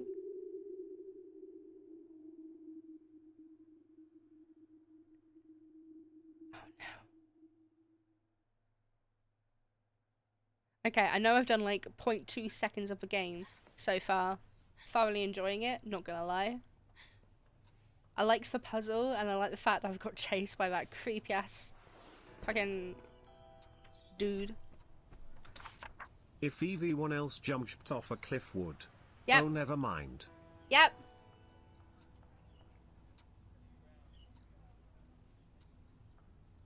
My camera thinks my straw is my tongue. That's hilarious. Finns, who is it? Finns, who is it? Send me a picture. Cause I'm gonna tell you you're wrong. I'm gonna tell you you're wrong. Holly looks so happy in this picture. Who's Holly? I'm June. We're not going back to sleep yet. Collectible shelf. Okay, so that's where we can put collectibles we find in the game. Zenos Ye Galvus. Yeah, that means nothing to me. Send me a picture. Would you like to change clothes? Yes. Is there going to be collectible outfits? That would be cool. We're not going to sleep. posters. Rosehill Academy Academic Excellence Award Ceremony. We're pleased to announce our 86th Annual Academic Excellence Award Ceremony. We welcome all of Rosehill to attend, as this is a great opportunity to meet those who have really helped shape this institution for what it is recognised as today. Principal J. Watson has a warm message to share with you all. Many thanks to our incredible staff, and let's not forget our brilliant students who have given us their endless support and academic excellence all throughout this year. Yet another. Why is there no grammar in the entire second paragraph? There's. Oh, Rose, sometimes I put my feet on the table. Not right now, eh? Like. Why? It's Silex for side of sass. There's no grammar in this. It's really hard. Okay, so. I want to see what Finn sent me, by the way. Give me a second. No. Basic. Bit basic. A bit basic. Doesn't fit well with me. Oh wait, is he a vampire? Is he a vampire? Still no. He looks basic. So basic. Strange. It does have a Life is Strange vibe to it, doesn't it? Like beautiful, beautiful, beautiful, beautiful angel. Don't know why I'm calling the elevator. Oh, because I need to go down it. That's why. Wait for me. What floor are we going on? Floor 4. Let's go floor 4. Party floor. I shouldn't go in there. I barely know anyone from this floor. Go anyway. I used to always go to other people's house parties. I didn't care. Happy Valentine's Day party. Join us in Auditorium Hall B on the 14th of February and experience one of Rosehill's Academy's most exciting party. Just party. Bring your crush, date, and lovely boyfriend or girlfriend. If you are single, don't sweat it. Now is your chance to meet the one. Maximum guests allowed. Drinks available for 19 plus only. Events start at 9 PM BST. Dress code fancy and sexy. Let's make this a memorable experience for all. A drow, Rose. Ganondorf is better for me, Sean. I prefer Ganondorf. Okay, so there's nothing for me to steal. I love how, like, I'm immediately going for, like, ooh, I wonder if I could, like, steal stuff. I hope your janitor doesn't have a hard time with this mess, so nothing I can steal from here. Okay, can I run? I can run. I love a little running animation. It's so cute. Okay, cool. Wait, I pressed the wrong button. Okay. Bing. What floor were we on beforehand? 3? Swim up, don't drown. No. No, raccoon. No, I refuse. I'm whatever drow you want me to be, Rose. It's up to you. I don't need to use the washroom right now. Okay, so we might need to be able to use the washroom later. This is the boys' bathroom. Could be your bathroom too. It's only a bathroom. I'm the special kind. Hey, Rose. Let's fucking go. So that was floor 3. That was floor 3. Nothing for me to steal again. That was actually pretty good. That was pretty good. Rose has been in here for 2 seconds and is already hitting the riz on me. Like...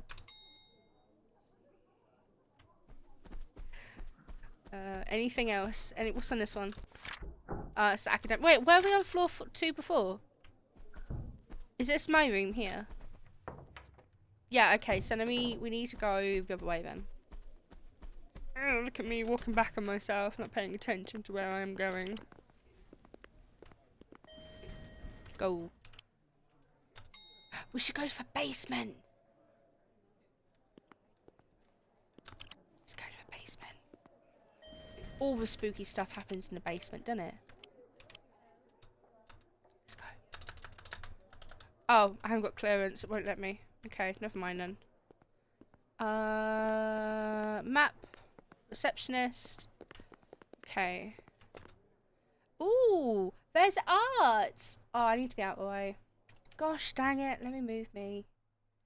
Just taking up all space again. You know how I am. Let me...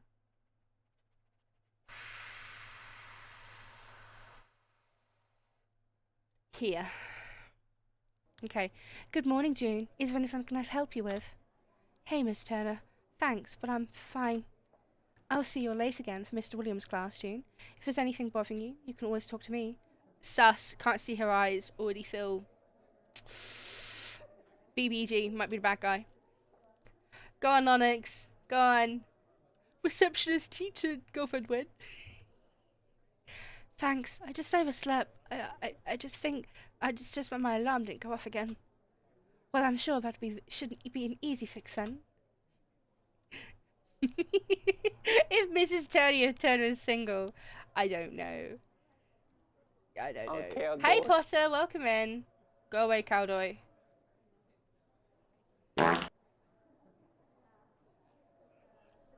Cowboy, please. Thank you. As soon as I tab off. Yes, I'll look into it once I'm done for the day. Have a nice day, June. Okay, right, well, she ain't got a lot to share with me, has she? You fixed my stream. Thank you so much. Oh, let's check my post. Okay, no post. I'm way too awkward. No, take them face to face. You should do. Every shot you don't take is a shot you miss. We engage in my bit of tomfoolery. Okay, I don't mind a bit of tomfoolery. I don't mind a bit of tomfoolery. Okay, adore. Here we go. Oh, people. This is Cassie, and you can't see them because you decided a cowboy instead. There we go, I fixed it. Okay, adore. See? Hey, June! Is everything alright? You look a little pale. Aren't you supposed to be in class? Hey, Cassie, I'm fine. I just had one of those bad dreams last night. What, again? Was it about the crash? Yeah, I just can't stop thinking about it. Well, you know what? The Rosehill Academy annual event is happening soon. I think it'd be a great way to take your mind off things. What do you say? I'll be your cow. Just cow. Just be a cow.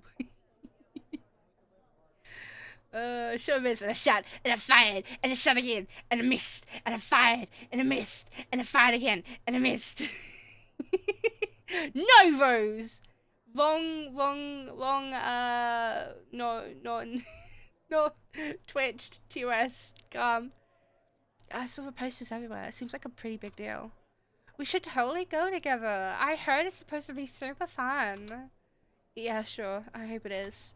I'll see you in class, June. Okay. June. Okay. Shush. Quiet, you, Jack. I can hear your sass from here. What is all this? Believe. Help. Fuck. 326. Larry, please. Look. 69 stir. Punks. Love. Sex, drugs, LSD. Okay, so we got the subway. I'm gonna some probably being driving if don't need to worry about. Ain't nobody gonna try and stick the cops on a lady. You'll be surprised.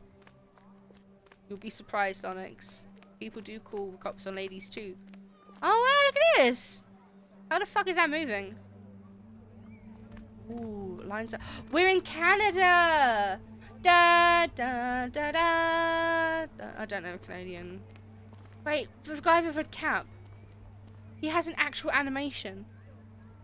These people have animations. Oh, this is amazing. Oh, this is amazing. Oh, okay. I got it wrong in the face. There's something very wrong with me. Shut up! It wasn't at all! I don't know!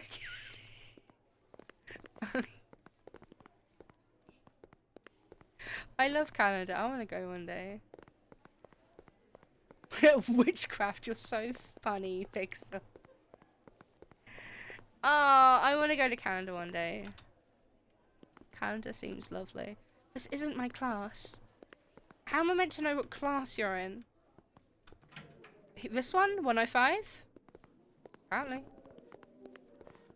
Oh. Imagine just watching me running around your classroom.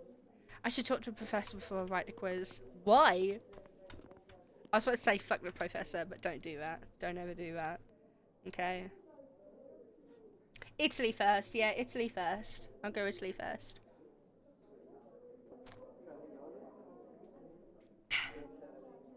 June, late again, I see. Hello, Mr. Williams. I'm sorry. My morning alarm hasn't been going off. I'm not sure why. You're lucky we just started for class quiz. You better get writing. I want to talk to you about the brain research study that you posted. I might be interested to volunteer. Well, you'll need to perform various various exercises or tests created by the department to see if you'll be a good fit, and I'm confident you will be. Sure, there's no problem with me. Great, let's talk about it after your quiz, which I am going to fail, because I didn't revise. Wait for test? Yes. Is there a minigame? If not, Tiny Dodo, consider putting in like a mini quiz here or something. Just like basic knowledge.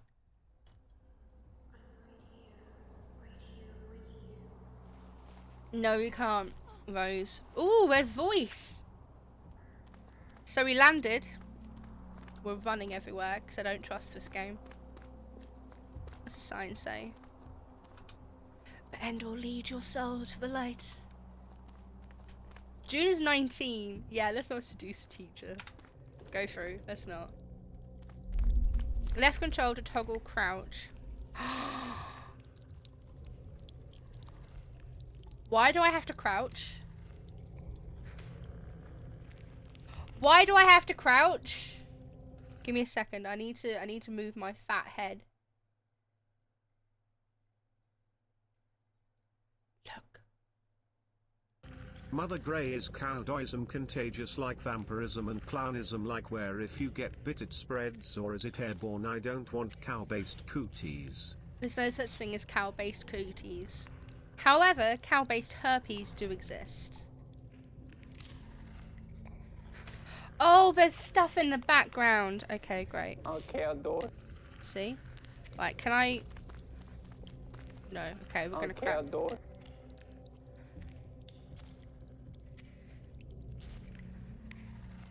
I haven't got cooties. Okay, adore.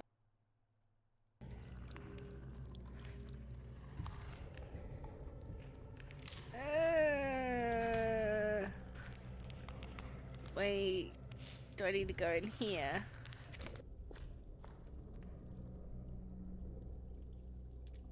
I like dino nuggies. I want dino nuggies. Okay, this... Where the fuck am I? What is this? I'm gonna press it.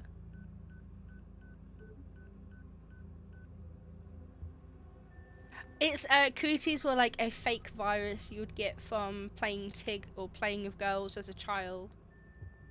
I don't know what I activated, but I activated it. Ooh.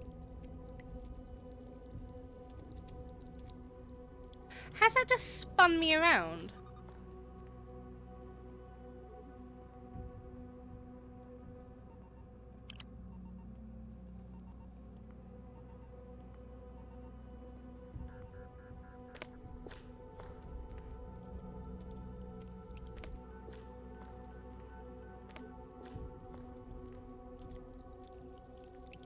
So crouching.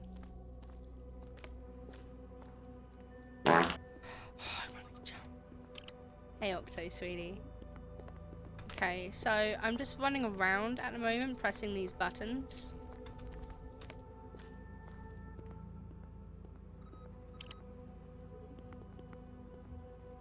Is this what I'm meant to be doing? Are there horse cooties? No, there's no horse cooties. No, it's perfectly fine, Sean. If I'm not sure if I should go back that way, I might get lost. Get lost? How can you get lost going in a straight line? What's up, Octo? What's up? What? What do you want? What do you want?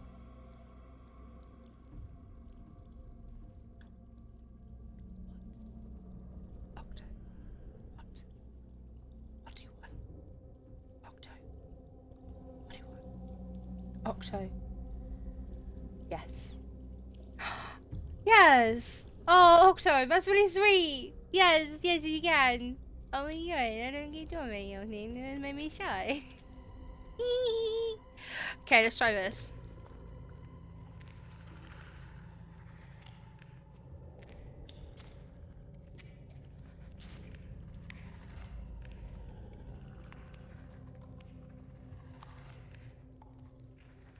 Oh, I don't like these things.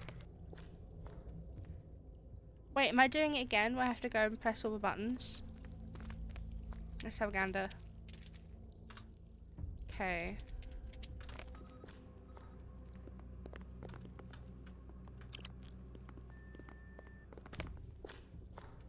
I appreciate you asking me first. It's a different symbol now, yeah.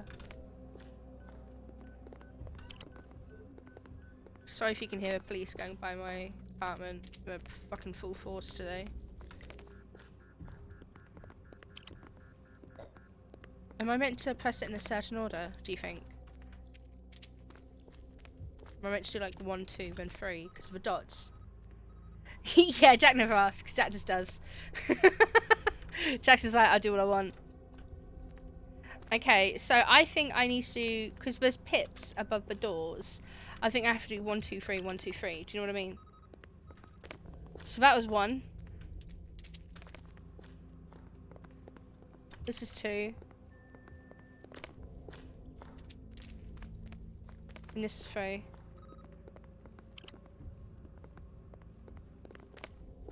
I think. Check number 1 again. Honestly, I do like a good surprise. I do like surprises. That didn't do anything. Okay, so I'm just pressing buttons and nothing's happening. Punk, nothing is happening. So I'm gonna keep going. Surprise, bitches. Bitches. Oh, okay, so this is what I'm doing. I'm pressing buttons to open this up. Okay, let's go in here. This might actually fucking tell me something. Is that the Omega symbol?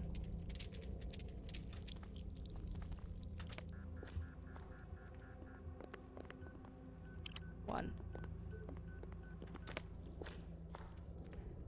See, now that... Okay, so they're lights. Lights. Okay, so there's ways of doing it. Oh, so it's Alpha, Psi, and Omega. Okay. Hey, Records. Hello.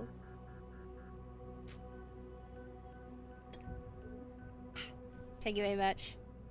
Okay, let me do this. Okay, so it isn't that. There's a different way of doing it each time. Eos, hi! Same as a symbol for electrical resistance. See, I didn't know that. I did not know that. Being yard boy symbols. Hi, Eos, sweetie. How are you? And how are you holding up as well? Okay, maybe it's only 1 button in each floor. In each area. Each room, should I say. Because each time I press anything other than the number 1 button, it doesn't work. Let's go out. Okay, right, so it is 1 button from each room. Here's a kid. I'm getting such bad FOMO. I'm getting such bad FOMO. Y'all need to stop. Hey, Grandma! How are you? Good morning. No, don't be sorry at all. I'm really enjoying watching people create mad things on the new Zelda game, so I've been enjoying it. Okay, so it's not 3. Is it 2? Okay, it's gonna be 1 again. Again?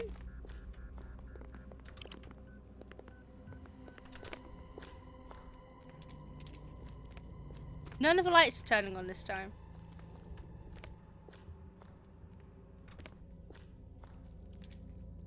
Huh. Why don't the lights turn on? Why don't the lights turning on? What is this? I don't know lights turning on. Door. Give Universe a posture check. Fucking cowboy. Also, thank you for stretch rack. I'm grabbing it right now.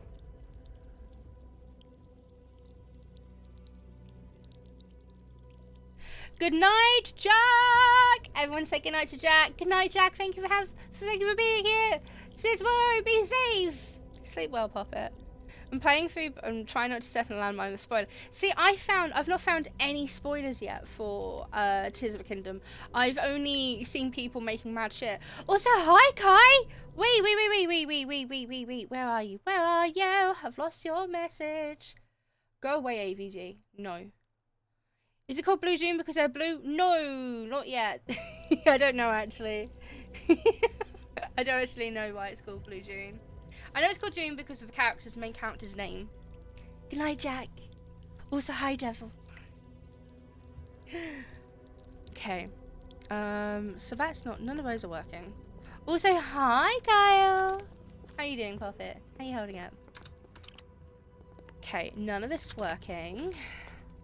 Either I'm super stupid, or I have to do this in a certain, order. See, now that's gone off too, so I do think there's a certain order. There is a certain order! Okay, so I have to do it in 1, 2, and 3. Okay, I figured out the puzzle. So all of these doors have a pit between over them, right? And then in Lucky here... you, I've been spoiled on a few things already, No! especially characters, and I'm so torn. Thankfully not much on Ganondorf, but some of the spoilers are pretty major. See, I've been really lucky then. I don't know how I've missed it. All I've seen is the engineering side of it. Do you know what I mean? I'm really sorry to hear that though, Sean. Also, hi Devi. How are you doing? How are you mean? Have you tried matching the colours? Oh, you're fucking funny. Yeah, let me just whip out my Latin dictionary. Oh, funny. Ambi #1 give her spooky game suggestion. Spooky ass videos that will scare. No, you won't. Nothing will scare me. Nothing scares me.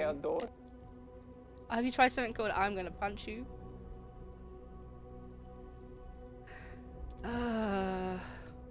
Bitch, that's Greek!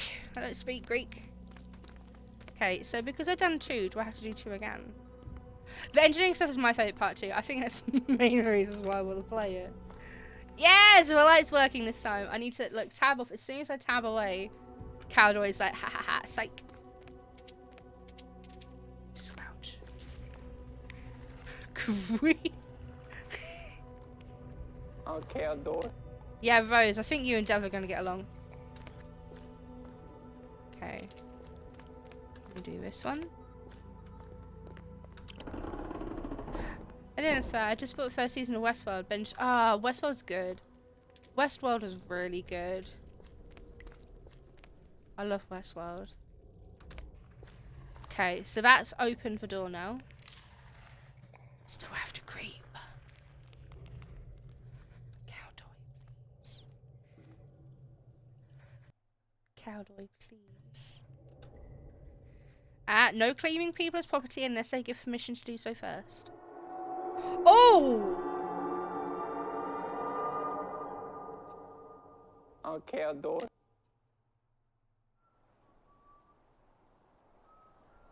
Ooh! Okay, adore. There's nothing I want more to share meaning experience with you. If you enjoyed the demo, please tell your friends. I'm gonna want to get this. I am gonna very good time on Cowdoy. I want to get this game. It gives me big Longest Journey vibes, which if you weren't here from the start when the channel first started, I played The Longest Journey for the longest time. I still haven't finished it on stream though. I might restart it, but I'd have to find a way of playing it since it's a really old game. But no, that was really good. I enjoyed that. I want to get this game when it comes out. I want to get this game. I'm getting this game. Wait, Devil, are you and Rose doing things you shouldn't be doing? Wait, Sean, are you getting a Ganondorf Cabidon? Can I have in on that? I have never been Cabidon, for no one is brave enough to do so. Okay, right. So I'm going to get this game when it comes out. Just saying. But now I've got the other demo I want to play. The other demo I have is called Strayed Lights. I really enjoyed that Blue June game though. You've never been Cabidon either? What was wrong with us? What's actually wrong with us? Why have we never been Cabidon? Also, why is this game not loading? I installed you, motherfucker. Don't be pretending you're not installed. Oh, they got rid of a demo! Okay, so I can't play that. They got rid of my fucking demo. I can't play this. You're too tiny. That means, Grandma, this means you're gonna get cabadoned all the time. That's all you're gonna have. You're just gonna get cabadoned all the time. Oh, Lolix, same here. Okay, so I have another demo. Wait, no, it probably won't work out because the game's been released. Let me see, actually. Let me check. Because there's another demo I want to try called Touchstarved, which is a dating visual novel. But they're very pretty. Whew. Do you want to see some pretty, potentially... at least one of them I know Finns is going to enjoy. I think I know which one, too. Yeah. I don't understand either, actually, Pixel, because I checked it this morning and it worked. And now it's not working now? Like, come on. It's been less than 12 hours and you decide you just want to remove a demo to stop people trying a demo. Like, what's the fucking point? The demo's like, hi, Philnith! How are you? Cabadon is when someone pushes you up against a wall. Yeah. So, I want to try Touchstarved. Don't judge me, okay? Don't judge me. I want to try it.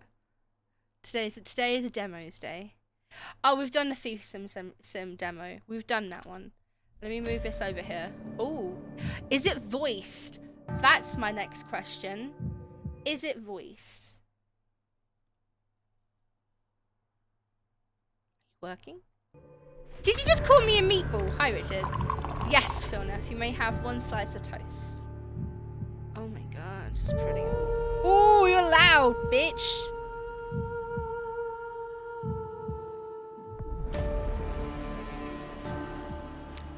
Move things down. Yeah, because I saw the Kickstarter and I was like,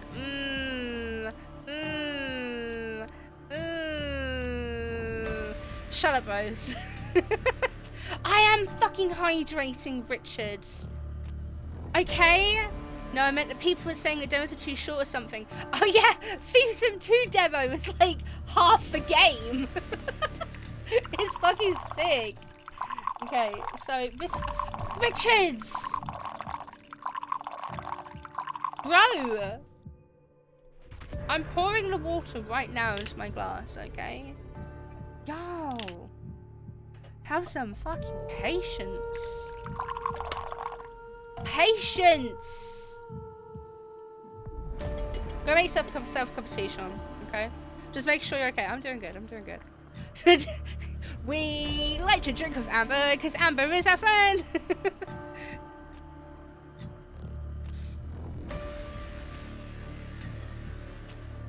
There you go. Oh, no, I can't drink 7 cups, but I just drained an entire mug. Okay, so this game is pretty, ooh, they give you, like, message speed a bit faster, please, because, I read pretty quickly. Okay. We're gonna do this, okay? Of whiskey, I'm not doing a drinking stream today. Straight from the host. Put my mouth. Blah, blah, blah, blah. This is a demo of Touchstarved Prologue, and not the finished product. Thank you. Content warnings. Intended for older audiences. Contains mature content. Not limited to horror, graphic violence, strong language, alcohol and drug references, injury, and dismemberment. Just what you need.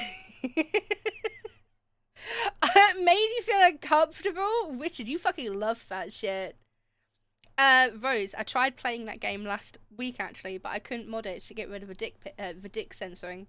To give the dick censoring, should I say. So I'm trying to figure it out at the moment. If you accept the content, please click to proceed. Choices matter, decisions you make result in unique dialogue. Red text, which can exclusive content. Try playing the demo more than once. I'm gonna play it once. Hide the UI of space. We're not gonna skip anything. You was concerned with like the never nicest thing. No, I'm always nice like that. What are you talking about? Okay, I'm gonna be Amder. Yeah, I'm doing good. I'm great, man. Chad, remember that. Oh, I love Telltale games. You choose it, Devon. I'll play it sometime. Okay, I'm gonna be Amder. Choose my pronouns too. This world began to unravel long before you were born. Sick. It began with fogful, spectral mist bled from the seams where reality wore so thin it split. Back to being a bully! Yay! I think so you did just absolutely yell at them. No, I don't yell at people. I'm quite nice. The Walking Dead of Clem was too sad. No, I agree. Hi, Clumsy. Welcome in. Hank. Evening. How are you? From the fog merged monsters, inhuman beings with natural powers. Some possessed language and intellect. Others were mindless beasts driven by little more than a desire to slaughter. Is the game too loud? Do I need to turn it down? A city spell and unrest spread. Humans united in their fear while monsters thrived in the chaos. And then there's you. If you want a boomer shoot of high speed, high gore, and high level turning brain off, bolt gun. Is that the name of the game? Bolt gun. You're not even sure if you're human. You were born cursed, with hands that alter the minds of anyone you touch. Choose your backstory. Wait, I get to choose my backstory? Okay, let me read. The Unnamed, a fallen oracle. Oh wait, I get to change. I get to dance. Okay, you were voiced as an oracle at a remote temple. Priest claimed your touch bestowed enlightenment, but a visiting mage revealed your curse for what it is. Following the mage's word, you fled in search of the cenobium. You regularly experience unnatural premonitions that rattle your body and soul.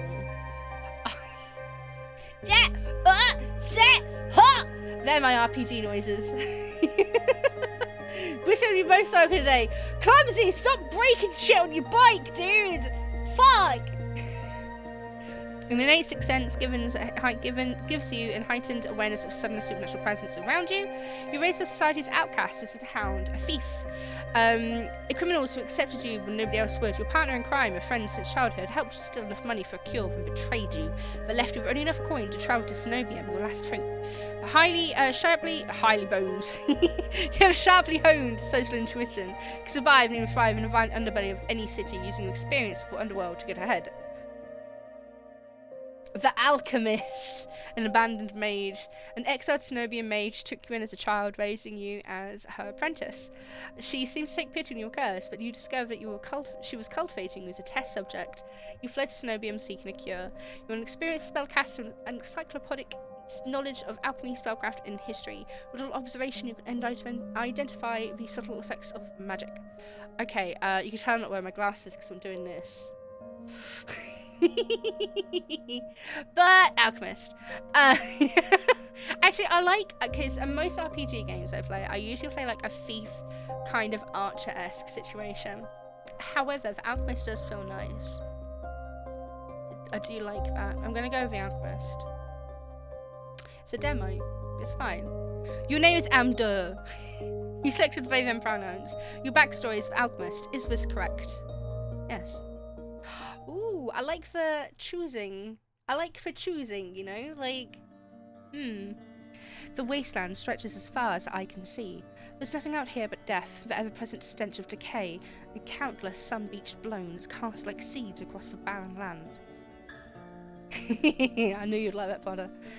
I could say death doesn't scare me, but to tell you the truth, I'm desperate. It's been 2 weeks since I joined a caravan bound across the wastes. I can't talk today, my start's really bad. Finding a group that would accept me is a trial in itself. Riding home a piece of what flew in your windscreen. This is short and go price, it's alright. Okay, as long as you're okay, Clum. As rations grew sparse, my canteen ran dry. I began to despair, but then I saw it. Cool looking fucking castle.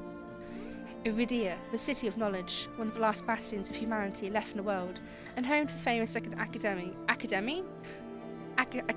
there we go, called the Cenobium. All the world's knowledge gathered in one place. If there's anywhere I'll find a cure for my curse, it's here. All the world's knowledge gathered in one place. Okay, yeah, it's just moved it. All that stands between me and a cure is a final stretch of salt-soaked wastes. Or so I think until I see the first tendrils of fog snaking beneath the wagon. You need to be careful, Clumsy. Is this fogful? My stomach sinks at a very whisper of it. A silent storm more devastating than fire. Dangerous in cities, but a death sentence beyond them. Ooh. A thick blanket of fog engulfs us, smothering out the lantern's lights. The wagon lurches to a stop. An eerie silence, heavy as mist, falls over us. The only warning we get is a strangled scream. Stay back! No! The cry dissolves into a wet gurgling. Thank you, Shepherd. I hope you know I don't actually think you're dumb. I like picking on cute girls. That's fine, Power. You remind me of Titus. This is exactly the same. The cry dissolves into a wet gurgling. Oh, with sound effects. Then my phone needs to shut the fuck up. Let me just put you on silent. There you go. Quiet you. Then the wagon violently pitches to his side. I hit the ground hard. The air punched from my lungs. When I open my eyes, adrenaline lends sudden. Let me read. When I open my eyes, adrenaline lends sudden, awful clarity of carnage around me. A trader I once shared bed with lies face down in the mud, her back reduced to long strips of torn muscle, gleaming gristle, and exposed bone. Bodies litter the wasteland. How is this a dating sim? Just saying. I try to rise, but my ankle explodes with pain, so blinding, white blooms across my vision. Only when my eyes adjust do I see the dark shape in front of me. Smash. A solar stoops over the twisted form of a caravana? I freeze, but it swivels its head. A dozen bulging eyes twitch in my direction. I blink at one of them. Smash. The Solus lets out an ear-splitting shriek and runs at me. But right before it reaches me, the beast barrels past, vanishing into the mist. Distantly, a horse screams in the dark. I need to move now. Ooh. It's a choose your own story. Okay, so if I run for the city, a horse would catch me up. I could hide in the wagon though, couldn't I? Pixel knows what I mean. I take cover behind the wagon where the air is thick with greasy smoke. Fire eats through the gaping hull, spluttering where lantern oil mixes with brackish water. Every person I see is dead or dying except one. Oh, All-Mother, forgive our sins. Guide us into your half. We are worthy, we are worthy. A traveller grovels by the flames, their hands clasped above their head in fervent prayer.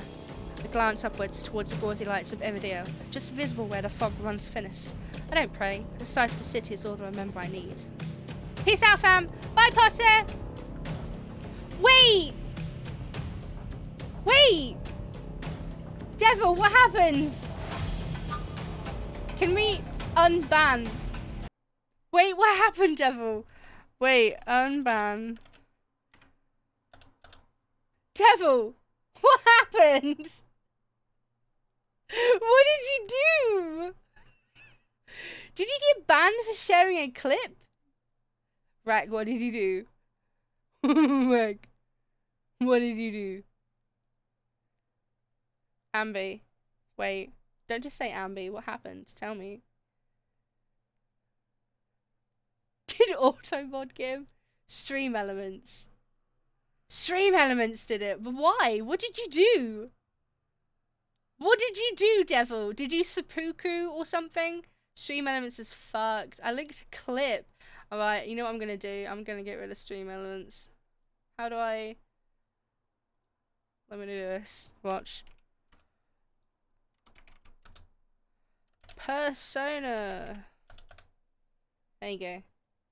Personed. Done. It's all good now.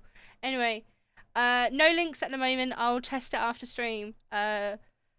It's happening everywhere. Well, I've unmodded it now. I didn't know Stream Elements was having a problem. No one said anything.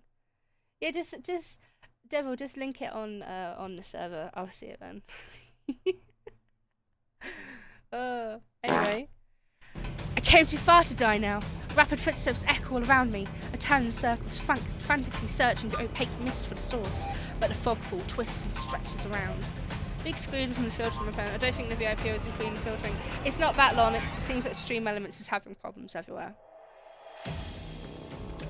Suddenly, the caravanner's driver bursts forth from the fog, because Stream Elements has never done it before, so our eyes meet too late. He slams into me, knocking me to the ground, and slips into a patch of mud. The soulless falls on him as soon as he slows. It catches the driver by his throat and rakes his stomach with razor-sharp claws. He comes apart like wet paper, splitting intestines and viscera in a streaming tide. Fighting for urge to heave, I claw frantically through the slippery muck for a handhold. Shit.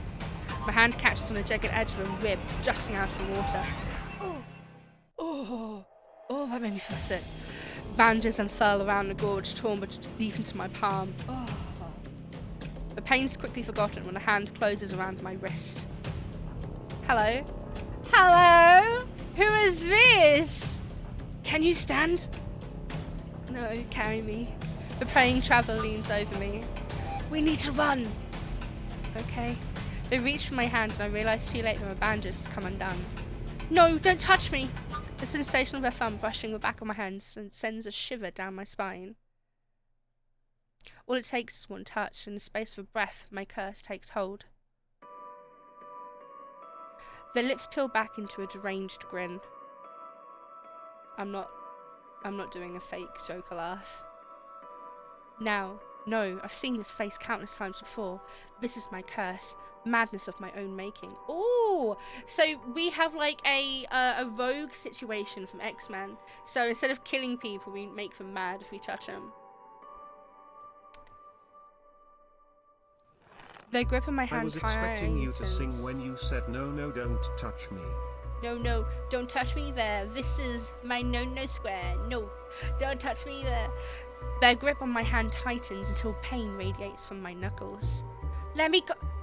Suddenly, clammy hands crush my throat, choking off my breath. Die! Die, die, die! Spit bubbles at the corners of their mouth and flecks my face. The edges of my vision darken as my lungs scream for air. Fight them off.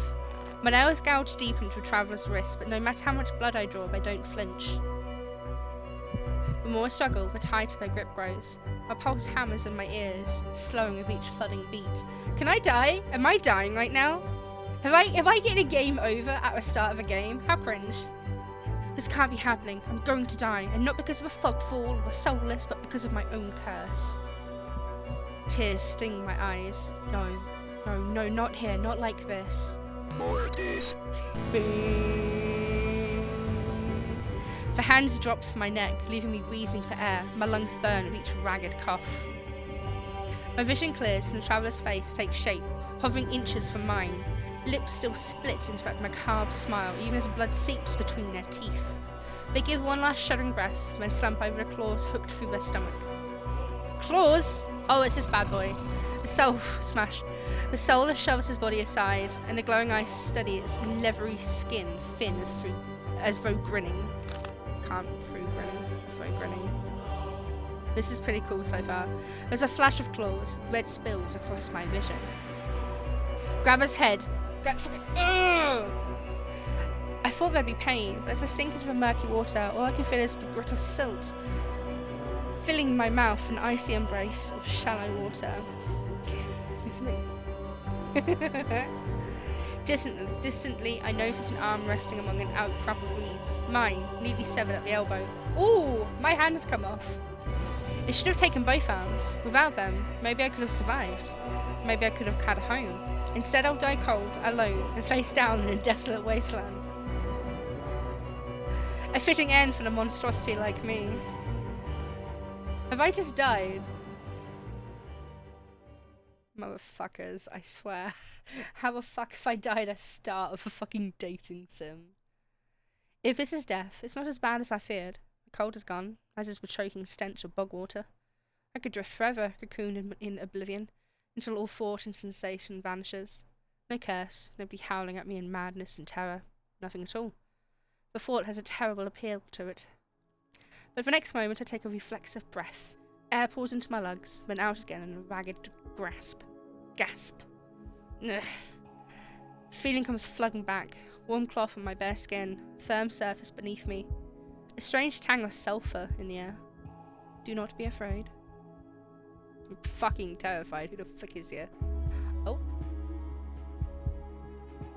Okay, so potential number 1. God, I love it when they wear earrings. I twist my head towards the voice. Tears flood my blurry vision at the bright glow of lamplight. Try not to move. The voice is calm, steady and commanding. But more importantly, it's a stranger's voice. Pass! Oh! I need to see it unblurred first. What's the potential to riz all of them? We don't know yet. But knowing me, probably low. I'm not good at rizzing. One thought cuts through my mental fog. I have no idea who this is, and I'm completely at their mercy. Stay away from me. Words come out a little more than a creaky whisper. I clamp my mouth shut, hating how weak and helpless I sound. No. No. Who the fuck is this? Sit up. Fuck you, motherfucker. I manage to push myself up on one elbow, and my head swims, and my surroundings give an alarming lurch. Ah, stubborn patient. I don't have the strength to dignify that with a response. Instead, I pull the sheet up higher and wipe my eyes until my vision clears. He's not monstery enough yet. We don't know what these... He's got long hair! No, I love long hair. The stranger towers over my prone form. Warm light reflects off his pristine medical coat. I like the pauldrons, and I like the little bandolier of potion tumblers. I like it. Gonna get some food! Go get some food. Take care, Sheppy. Kane! I instinctively shrink back, and that's when I notice that I'm completely naked except for a thin linen sheet. Motherfucker, why has he got chains on him? Right, okay, so this could be quite a cool. No fedoras, no. So you're not allowed to wear nail varnish or rings or bracelets or anything. Why has he got chains around his fingers if he's in medicine? Remove your chains, young sir. That's not very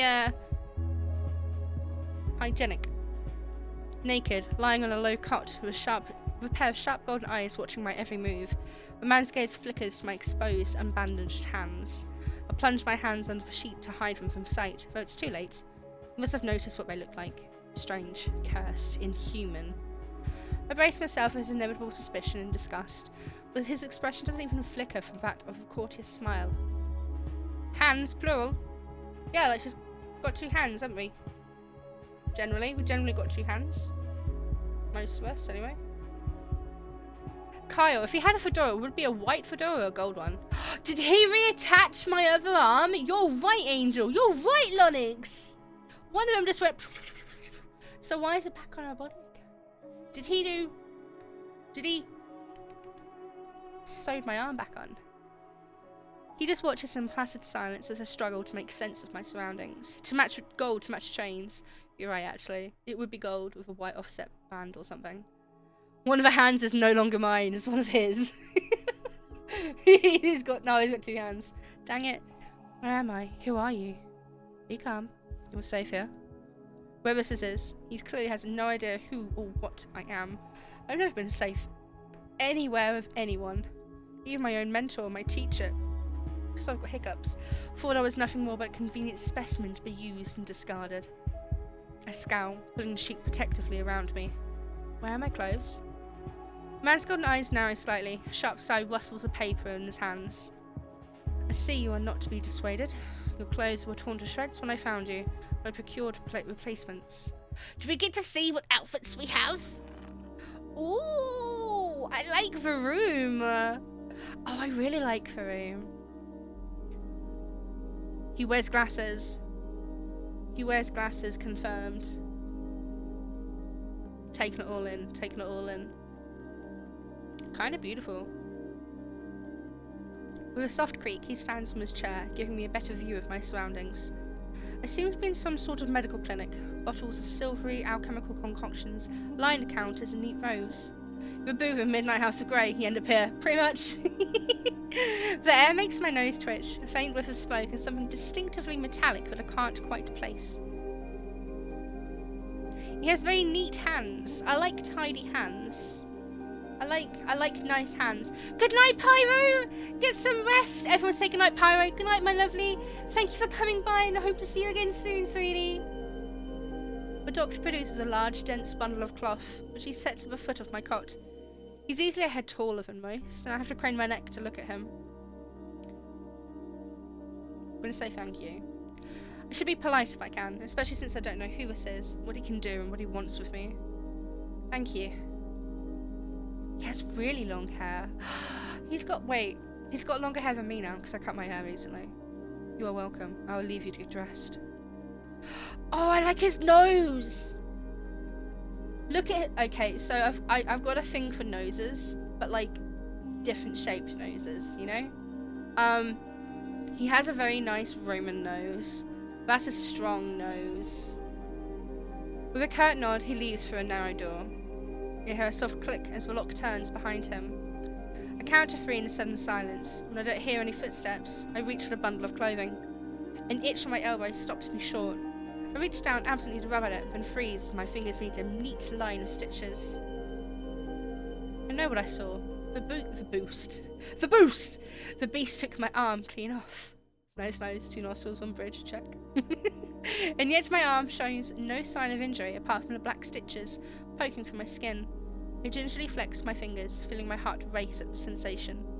This is impossible. I should be dead, or at the very least, gasping out my last breaths. Does Voldemort count? No, he doesn't have a nose. The time you talk about noses in the morning, I would wife would be Dina from Last of Us Part 2. I'm gonna look at my phone now. Dina from Last of Us 2. I haven't played Last of Us 2. I haven't played Last of Us. And I haven't seen the show either, before you ask.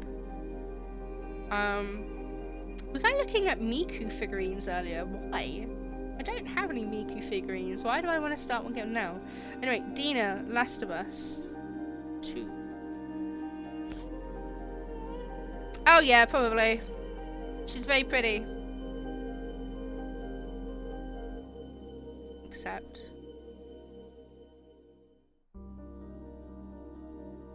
she's Ellie's partner. Oh, she's pretty. Yeah, she's pretty. She's really pretty. I need to play The Last of Us. I think I've got the first one on a PlayStation, but I don't think I have it on the PC. I'll have to have a look. Anyway, back to the game again. I keep getting distracted. I squeeze my eyes shut, waiting for the pleasant dream to unravel, to wake up bleeding out in the swamp. If you want to S-word, she's based on a real actress that looks exactly like her. I'll have to look out. But nothing happens. The seconds tick by and my arm remains resolutely healed, my surroundings pristine and quiet. In numb disbelief, I reach for replacement clothing and begin stiffly pulling them on. They're thicker and warmer than mine were, with a black woolen cloak to go with them. There was one thing still missing, my bandages. The golden-eyed man didn't leave me with any, even though I know he saw my hands. Hello, it just zooms in. I slide off a bed and take a few unsteady steps towards one of the drawers. This is indeed a doctor's clinic. There must be bandages somewhere. I start opening drawers at random, and of course, that's when the door swings open once more. Are you looking for something? I whirl around, clutching a thick roll of clean bandages. I try to step back from him, but my legs bump up against the edge of the cot. Your caution is understandable. Though if I meant you any harm, you would know. This doesn't make me feel any better in the slightest, but he makes no move toward me, so I quickly wind the bandages around my hands. You must go! I might be back, but I might be lurking. Goodbye, Rose! Also, yes, smash. Take care, Rose! Everyone say bye, Rose. Have a good one. Thank you for joining us today. I hope you have a fantastic rest of your week. If we don't see you again soon. Bye! The glowing scars and mottled skin disappear under a layer of clean white cotton. May I ask why you need additional bandages? I clenched my jaw. I knew it would only be a matter of time before he asked about my hands, though the way he does is strangely roundabout. Say nothing, glare at him, or decline to answer. That's but all the same action! It's all the same action. I can either ignore him but be mean about it, or just ignore him and be rude about it. I'm just gonna say nothing, I suppose. Bye, guys. There's no answer I could give him without raising unwelcome suspicion, so I just shake my head and finish tying the bandages in silence. I can only help you if you tell me what ails you. As you can consider the amazing invention of his gloves, my character might not be rich enough to afford gloves in this world. An involuntary snort of laughter escapes me. Where should I even begin? Would you even believe me if I told him? No, best to keep my curse to myself for now, and learn more about him first. Who are you? You may call me Curus. Curus? Curus? Curus? Curus? Curus? Curus?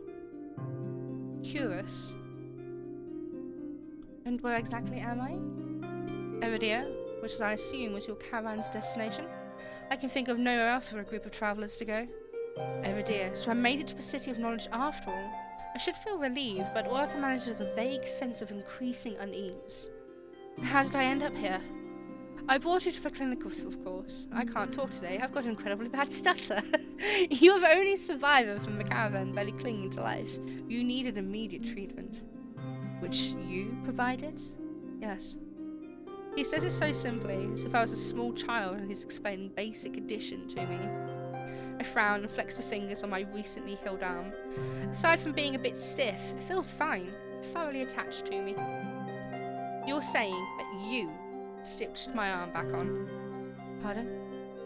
A Solus attacked the caravan. It ripped everyone to shreds. It tore my arm clean off. And when I woke up here, I spent my entire life learning from a Cenobian mage and I know of no alchemy. Sorry, I couldn't read that properly. And I know of no alchemy or magic that could reattach a severed limb. Why does he keep looking to the side? He's so, like, anxious looking. Even if he somehow could heal me by magic, I should detect traces of it, but I sense nothing out of ordinary at all. The doctor, curious, pinches a bit of his nose. Pinches the bridge of his nose. He sits back down in his chair, quiet for a long time. I do not know where you come from, but Iridia is a city of knowledge, and deadly secrets alike. Information is power, and it is most unwise to give or receive it freely. Since you have refused to divulge your secrets, I will not divulge mine. I do not even know your name. You are new to Eridia, so I'll overlook the specific breach of etiquette. Etiquette! However, you should not expect others to extend the same courtesy. Do you understand? Looks pointedly at my freshly bandaged hands. Loath I am to admit it, he has a point. I'm also a complete stranger to him, and if he's telling the truth, he saved my life. I take a deep and steadying breath. This time, when I speak, I sound a bit more like myself. Amda. Why did I do that to myself? My name is Amda. It's a pleasure to meet you, Amda. Why do I do that? There's a little more warmth in his smile. That's a smile? That tiny line above his lip, right here. That's a smile? Okay. His polite demeanour back in an instant. Thank you for saving my life. I chance to smile in return.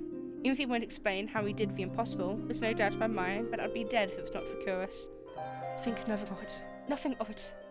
I'm not sure if he's just being excessively courteous, but his words only raise more urgent questions. We need to make him smile! Make the line go up! Just a tiny little... But I have to ask, why did you save me? You don't know me. The question seems to startle Curious. I could hardly leave you to die at the wastes. Assisting those in need is the very essence of a doctor's duty. I've never met a doctor who also handed out free clothing. My fingers find the edge of a cloak. There's a subtle but delicately embroidered pattern around the hem. I try to think about what kind of price Curious might ask for such well-made clothing. I mean, the outfit design's kind of sick. Not gonna lie, it's kind of my style. I'm into it. No, I suppose not. Forgive my presumption. I rarely come across such. Wait, is he macking on us already? I rarely come across so fascinating a patient. I blink. What did he just say? I simply meant that a few would cling to life so resolutely, or brave such a perilous journey to Iridia. The drip is indeed on point. I could not help being curious about you, Amdo. He looks like our Moxie. He's our Moxie, that's why. His voice dips into a soft murmur, and he abruptly looks away from me. I was hoping there'd be voice acting for this game. I'm gonna mac on him. Whiz him up. Let's go. I want his clothing for free. I don't want to accidentally have to pay this person. You're pretty curious yourself. Am I? Oh, he's doing that smile again. Well, I haven't forgotten about my arm. I'll wiggle my intact fingers at him. Clearly not. But you haven't asked me for any payments either. I require none from you. Travellers do not have an abundance of coin, and it would be unethical to leave you destitute in a strange place. I fall silent, unsure what to say to that. Nobody would help a horror like me for free. There has to be some kind of catch or trick, right? A loud knock at— why did it shake like that? A loud knock at the front door stops our conversation cold and spares me from having to say anything else. Due to calls. Fortunately, you're not my only patient today. The knocking grows more insistent and Curious lets out a tired sigh. I'm really sorry for my stuttering ruining the story. Please wait your turn. When he says it quietly, the clam on the other side of the door abruptly stops. Do you need anything before you leave, Amber? Oh. Between a soulless attack and my miraculous survival, I'd almost forgotten why I came to Iridia in the first place. I need directions to the Cenobium. The Cenobium? The look on his face is downright chilling. I wouldn't call this chilling, I'm going to be honest. Devil. Don't say that. Sign. He pauses, choosing his words with cold deliberation when he speaks again. Whatever you seek, it is very unlikely you'll find it there. The Cenobium's gate opened for precious few visitors. Even if they did, you would not like what you found inside. My heart sinks. Is he saying that I came all this way for nothing? Risked life and limb for nothing? Nah, it can't be. We just arrived and here it is, the largest city still standing. The stutter is cute, Amby. No worries. Okay. There has to be a cure for me here. But if not Cenobium, where would you suggest? Do you know anyone else in Iridia? I shake my head. And I suggest a local guide. Head for Wet Wick and ask for Leander. Wet Wick! Wet Wick! Okay, there's a saying here that getting your wick wet means... My hands are not calibrated well, but you get it, right? Wetting your wick. So why is this place called the Wet Wick? What kind of character is this Leander? Wanna make some candles together? Wink wink, nudge nudge, you know how it be. Excuse me, the wet what? See? It's in the game too! They know what it means! The Wet Wick. He sounds deeply unamused. Follow the postings, advertising Leander's bloodhounds. They're difficult to miss. When you meet Leander, tell him I sent you. But isn't much to go on, but Curious points towards the clinic's back door. You'll be safe so long as you do not draw attention to yourself. That's easier said than done. I've always been a magnet for the worst sort of attention. If you require my assistance, you may return whenever you wish. Yeah, baby! Though he's smiling, there's a note of finality in his voice. Resigned to my dismissal, I slip out the back door. Slapping his big... I love how I tried to say something and messed up with my stutter. Now I can't say it because it's too awkward. Oh my god, why am I like this? I find myself standing in a narrow, rather gloomy alley. Oh, music! I pull the new cloak up over my nose, stepping over the contents of chamber pots that have been emptied into the street. Grandma. Something weighs heavily inside one of the cloak's pockets. My coin purse. Everything's still inside. Every last coin that I scraped together for the journey to Iridia. It doesn't even look like it's been opened. There's so few coins to begin with, probably weren't even worth stealing. I glanced back at the clinic's closed door. Curious didn't take any payment. Didn't even ask for a future favour. But you also said that in Iridia, secrets of power, does he expect me to give up mine at some point? It's not exactly a comforting thought. Still, no matter why he did it, Curious gave me a second chance and a lead on where I might find help. I better get going before he changes his mind. A squeeze out the alley! I squeeze out the alley and into the crowded main street. The line outside Curious's clinic stretches down the road already. Two thin peddlers queue alongside weathered elders. If any place is in desperate need of a free clinic, it's this one. The cobblestones are treacherously rough under my feet, deep grooves worn between them by regular flooding, decades of hard use. New Iridia was a river city, but I didn't expect it to look so eroded. Buildings are tired and dilapidated, all crammed together in narrow streets. So England. A child darts by, clutching something greasy wrapped in paper. The smell of fried food drifts over to me. My stomach gives a faint gurgle. This morning's catch, fried up hot and fresh. Not too many eyeballs today. Sounds disgusting, but I'm starving, so I duck my head under the stall's grubby awning. A large fish leers up at me, his three bulging eyes still visible through the thick layer of crispy batter. The vendor gives me a gap-toothed grin. What's the cheapest thing you've got here? The vendor points at a metal basket of what looks like long strips of savoury fried dough. Fresh long, lads. 3 copper apiece. Don't burn your mouth. I take coins out, counting them gingerly. At this rate, I might not even be able to afford dinner. Reluctantly, I drop payment on the counter and take my meal. Do I get to see it? I need to see the picture of the food. Game developer, add picture of the fried long boy. 2 streets later, I pass under a wrought iron archway adorned with dangling garlands of red and pink lilies. This is beautiful. The buildings in this quarter are a dizzying white of colour, painted walls and tinted glass everywhere I look. Thank you for your luck, Angel. Be safe. I want me some long lads too. Sheer red and pink curtains flutter in open doorways. Musical voices call out invitingly. Incense mingles with pungent scent of flowers, barely covering the salt and musk of warm bodies. This must be Eridia's entertainment district. Entertainment district! I'm polishing off my food and dusting the crumbs from my hands when I spot a poster. It features the silhouette of a smiling man. Insert picture of poster here, please, game developer. The silhouette of a smiling man wearing a single dagger-like earring with the word Bloodhounds printed above his head. A motto, as above, so below, circles the artwork. Oh really? As above, so below? I see. If Leander is the leader of Bloodhounds, then the face printed on the poster is likely his. I followed a line of identical posters around a corner and nearly hit my head on a precariously dangling wooden sign. Looking up, faded orange letters read, The Wet Wick.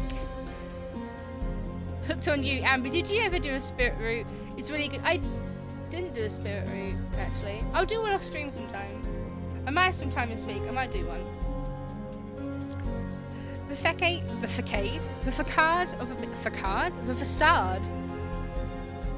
Is it facade or facade? I don't know. Of a building looks like it's seen better days, but I hear faint music and laughter coming from inside. It's the facade.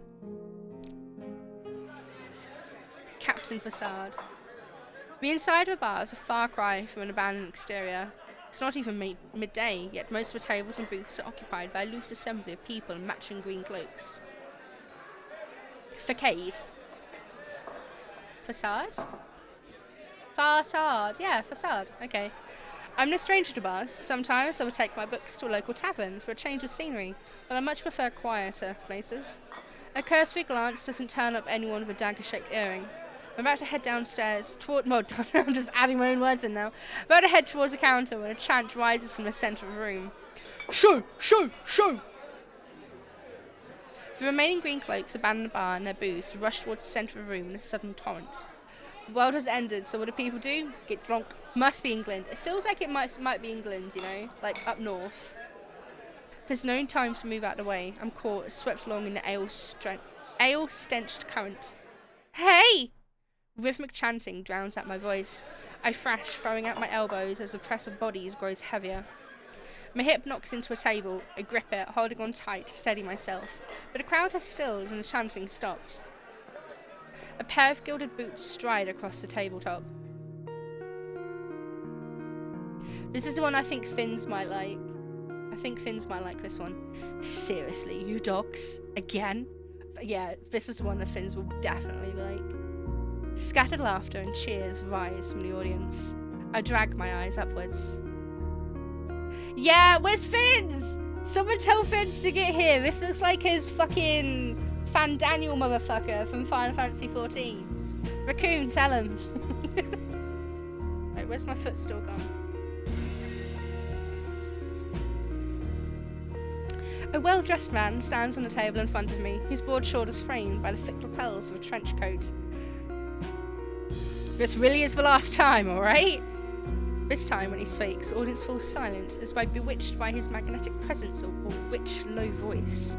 I can't do a rich, low voice. But nothing is as captivating as his smile. He beams at the crowd around him, a performer on his makeshift stage. Don't blink or you'll miss it! He laughs, and a dagger-shaped earring dangling from his left ear catches the light in a flash of gold. It would seem I found Leander, but it's actually a very cool earring. Oh, it's got a little Ouroboros! I'd wear that. That's the kind of shit I'd wear. He raises his hand above the audience and snaps. Yeah, I can click my fingies. A flash of pale green light. Real magic, no ordinary stage trick, blinds me. Oh, he's a magician. As the brilliance ebbs, my gaze refocuses on the mage towering above me. He flicks his wrist and the magic spiraling around him coalesces. A delicate flower stem sprouts from between his pinched fingers. One by one, growing lily petals spring forth. Glowing, not growing. With a flourish, the mage presents for conjured flowers. The audience bursts into clapping and cheers. My mouth hangs open, and not just an account of the impressive performance. There was no incantation, no spell circle. I've never seen something so beautiful and intricate conjured so effortlessly. Leander must be an incredibly gifted mage. No wonder Curious recommended him. His clothes are gone. He's such a ham. I don't know if that's a good thing or a bad thing, Grandma, but I really like ham, so you know. Leander plucks an iridescent bouquet out of the air and turns it in a slow circle, giving his audience a good look. Now, who could use some good luck? Eager onlookers scoot closer to the table. Some reach for lilies while others whistle and call Leander's name. But his cool green eyes slide right over him, locking on me instead. Of course he would lock on the one person not cheering in the crowd. How about you? Fuck, my chest tightens. Every person gathered turns to stare at me. Take the flowers. I reach out, all too aware of the way my fingers tremble, as I carefully take the flowers from him. There's no weight to them, only a faint warmth that radiates from the stem. As soon as the flowers leave Leander's hand, their light dims. They fade away in a shower of opalescent light. I think this is an ode to me game, yeah. To my surprise, Leander laughs under his breath. That's the problem with flowers, they don't last long, but they leave an impression, right? He grins at me and I find myself smiling back. Fuck's sake. I like his belt buckle. Oh, can I... What was... Oh, it was alt, wasn't it? Oh, it won't let me. Oh, I've just skipped all of his words. It doesn't matter. Still fine. Dark hair, bright eyes, you know. What a ham. He looks eepy. Oh, me and him, we vibe together. We're both eepy. The green cloaks disperse at his command, returning to the tables and booths. Before I can make my way towards Leander, his eyes find me. I was in the bathroom. Hello there. This guy's up your alley. We're gonna go to history. Oh, it won't show me. Yeah, Finns. This guy's right up your alley. You'd like him. He gives me a friendly wave and beckons me over to a crowded counter. I manage to squeeze beside him, and there's so little room that his broad shoulder presses up against mine. I tense, but he doesn't seem to mind at all. Finns, I know your type. I know your type with all genders. Is this your first time in Iridia? He says it lightly, with a genuine air of curiosity. Do I stick out that much? No, but I'm certain I'd remember seeing a face as lovely as yours around Lowtown. Listen! Listen!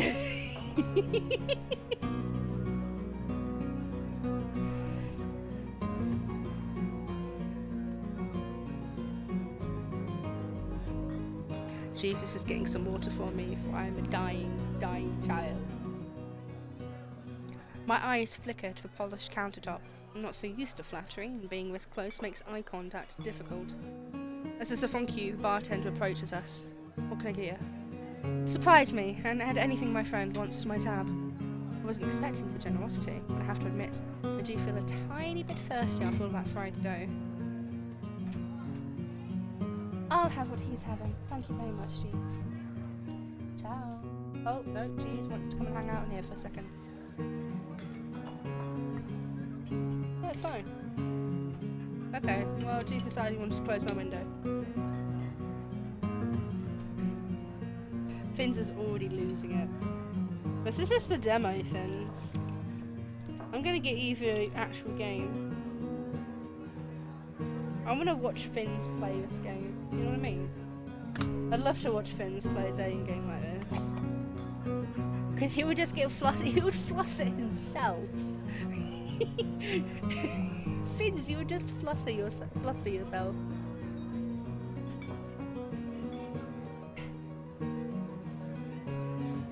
While the bartender leaves to fix our drinks, Leander leans his elbow on the counter. I'm close enough to notice purple shadows under his lower lids. Can I have a green eyes too? Can I have a voice actor for him? No, you've already got green eyes. But I think he's already got a voice actor in the actual game. It's in development right now. I want this game. His eyes wander over in return, and when they lock on my bandaged hands, a sour taste rises in my throat. Here come the questions. You don't even know if you like the voice yet, Finns. You don't even know if you're gonna like his voice actor. So, what brings you to the wick? Curious sent me. He pushes his hair back from his forehead. But it immediately falls right back into place. Of course it does. So, it's about work. The bartender returns with a pair of glasses filled with what I can only assume is beer. I raise a glass and give it an experimental sniff. It smells faintly yeasty, but with an undercurrent I can't quite place. With that gaze, you can have a voice for Toad for oh wait, let me try to do Toad. Ow! Ow, Finns! Finns, touch me! I can't. Oh, I'm wheezing. I can't. Not today, not today. Finns, touch me! A quick sip confirms my worst suspicions. It's awful. Somehow briny and sour in a way that reminds me of pickles. Oh, you take it back now, don't you, motherfucker? Ow! Finns, I love you! Finns! I want a glass of pickle juice. I fucking love pickle juice. But any thought of complaining dies the moment I look up and see Leander taking a deep swig from his glass. He lets out a satisfied breath. How can I be of assistance? I need to get to a cenobium. As soon as the word cenobium leaves my mouth, the entire bar falls silent. Finns! Give me the dick, Finns! Oh! Finns! Finns, please. Tap the Toad. Tap the Toad, Finns! Tap the Toad. Okay. Bloodhounds twist around in their seats to gawk openly. Finally. I can't read chat because I know Finns is slagging me off. Finally, an especially drunk one speaks up. I despise you. You've just ruined your crush. The hell are you bringing up a cenobium in here? Throw him out. This is bloodhound territory. The vitriol catches me off guard. From the angry looks thrown my way, it's clear I've broken some unspoken rule just by mentioning the cenobium. It's bully Finns every day. When I glance at Leander, who's drinking, it's though he hasn't noticed that before. Only when he catches me looking does he lower his glass. Hello? For the love of... He drags a hand down his face. Hey, keep it down, will you? This is business. I tense, expecting an argument, but the outspoken bloodhounds silently return to their drinks. Only a handful continue to watch me warily. Sorry about them. Snowbin's a bit of a touchy subject in these parts. Mixed enough drinks and, well, you saw. How about we continue this outside? Yeah, sure. I give him a terse nod. Pushes away from the bar counter. Not true, L. You like being bullied. Don't fuck it. In before Finns/Toad fanfic. Oh. Finns, I'm gonna write a fanfic for you.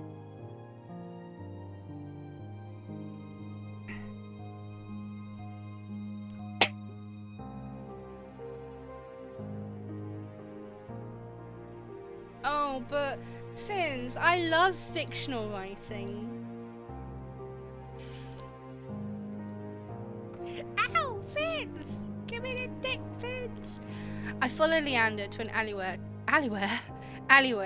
tucked behind the wet wick, where layers of frayed bloodhounds posters have been plastered to the walls. Seeing them side by side, the resemblance between Leander's likeness on the posters is impressive. I was here with a batch of noodles when the birth of Catboy X Toad was born as an idea for artists to draw. Perfect. Toad is like what, 3.5 foot tall? Catboy's like what, 5'4"? 5'5"? Curious didn't send you here for help with Snowbeam, did he? From the look he gives, he already knows the answer. I glance away. I said cat boy, not fins! I will slap you.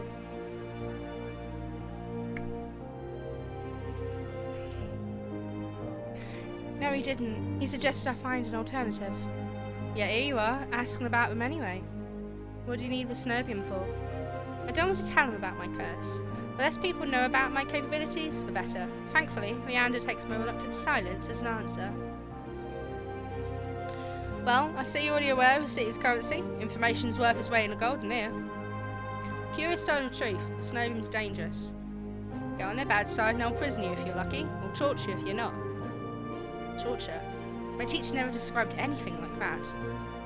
But the Snowbeam is supposed to be a place of learning, a sanctuary.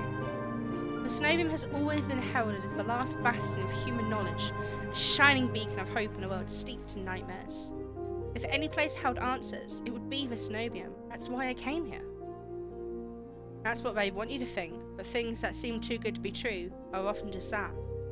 Such a simple statement, and yet it leaves me reeling. If it's true, if I staked everything on a lie, then what now? Leander clears his throat. As I always say, solutions to every problem and alternatives to every solution. Imagine Finn sitting down at a table, plate of flirty toad, spaghetti, being all comfortable. I want to see art of Finn's lady entramping a bowl of meatballs with toad. Good night, Moogle! Take care, my sweetie! Sweetie? Sweetie, please be safe, okay? Take care. Everyone say good night, Moogle. Good night, Moogle! Artist, do as he's fucking told. Bully Finn's with me with fan art of him getting nose touched by Toad. His hands clap together and he turns to me with a brilliant smile. That's why Kira's pointing you to Bloodhounds. Let us help you. Whether it's hunting soulless, finding people, recovering stolen valuables, we can do it all. And free of charge. I'm shaking my head before he's even finished his practice speech. My patience is wearing dangerously thin. Listen, I appreciate the offer, but my problem can't be solved by a group of good Samaritans. To my chagrin, Leander nods slowly. Then your problem must be fairly serious, and if Snowbeam's your first choice. You're searching for a magical solution, ain't you? When my eyes widen, he nods along, as though he suspected all along. If I'd be happy to help you out, I'd be happy to help you out. I can't fucking read, but I'd be happy to help you out. That is, if you tell me what ails you. He would have a West Midlands accent, for sure. Or an Irish one, actually. Not too sure. Leander might not work for Snowbeam, but if his show was any indication, there we go, when he's even stronger than a mage who raised me, she can do anything about my curse, but maybe. I'm silent, plagued by indecision. I don't even know if I can trust him, but it's not like I have any alternatives. I hate to admit it, but this could be my only path forward. My confession comes out in a pained whisper. I'm cursed. Cursed? Oh, now I'm very curious. What kind of curse? Something ancestral or more recent? He looks me up and down, taking my face, my eyes, and finally my hands. It's your hands, ain't it? I wait until I'm certain my voice will remain steady before answering. My touch is dangerous. It changes people, hurts them. Before I've even finished, Leander begins taking his glove off. He tugs his left hand free and flexes his fingers. I see it. He offers me his hand and a prismatic flash of magic ripples across his palm. Enchantment for protection, but I'm already shrinking backwards. I can't. I don't care how confident Leander is, I can't bring myself to hurt him, to see his kind face twist into a mask of madness. Believe me, this isn't an ordinary curse. I'll be fine. Perhaps where you come from, your affliction was strange and one of a kind. But spend your year in the city, you'll see thousands of curses and thrice as many cures. Do you really think Curious would send you here if I couldn't handle it? How should I know? I only met him today. I'm as good as any mage in Snowbeam. Better even. If they can help, so can I. You don't know what you're asking me. I'm asking you to trust me. I look from Leander's outstretched hand to his confident smile. Then with a short breath, begin unwinding the bandages on my hand. Fine. If you lose control, don't say I didn't warn you. You tie me up first if it makes you feel better. He's blushing! He's into rope! He's a ropey boy! He's naughty! He's a naughty lad! Look at his little fucking face.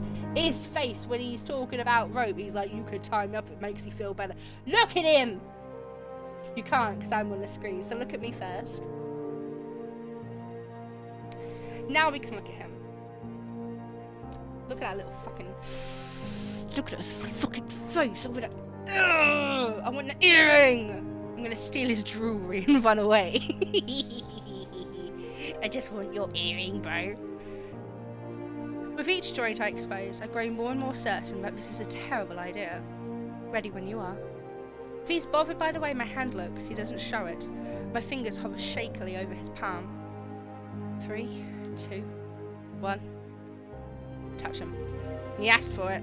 I tap his palm once, as quickly as possible. It's barely more than a brush, but that's all it ever takes. But when I look at his face, expecting to see the worst, Leander only grins. Oh, he's a smiley boy. See? Can't be. This time when I reach out to touch Leander's palm again, he catches my wrist before I can pull away. I told you, there's nothing to worry about. Fire away, he's a blushy boy. He's a blushy boy. He trails off and my thumb brushes the soft skin of his inner wrist. Is this the first time my character has touched a person without them going mad? Oh. He's just a blushy dude. I search Leander's face for traces of madness, but his eyes remain a clear, soft green.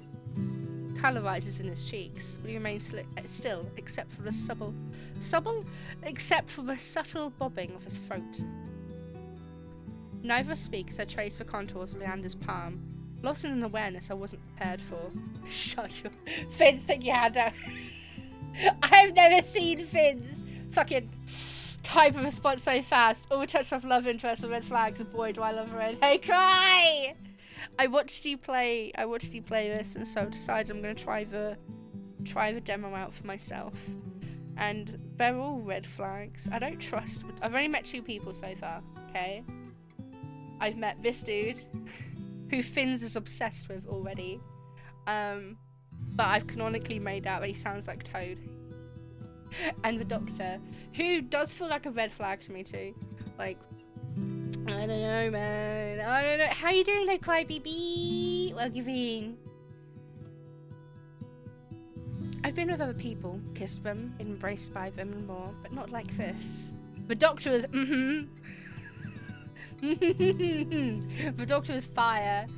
I like the diamonds he has under his eyes. I like jewelry and diamonds. My fingers, long deprived by years of bandaging, pick up every single detail. The grooves of his palm, smooth shell of his nails, pulse of his heart. For as long as I've lived, I've never been able to hold someone's hand, not without dire consequences. I never realised what was missing until this moment. While Leander's pulse is steady, mine is hammering as fear gives way to excitement. Keep touching him, because of course.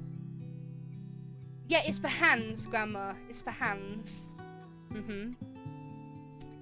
My hand glides over Leander's wrist and up his forearm. Forearm, where smooth skin abruptly gives way to a raised scar by the edge of his sleeve.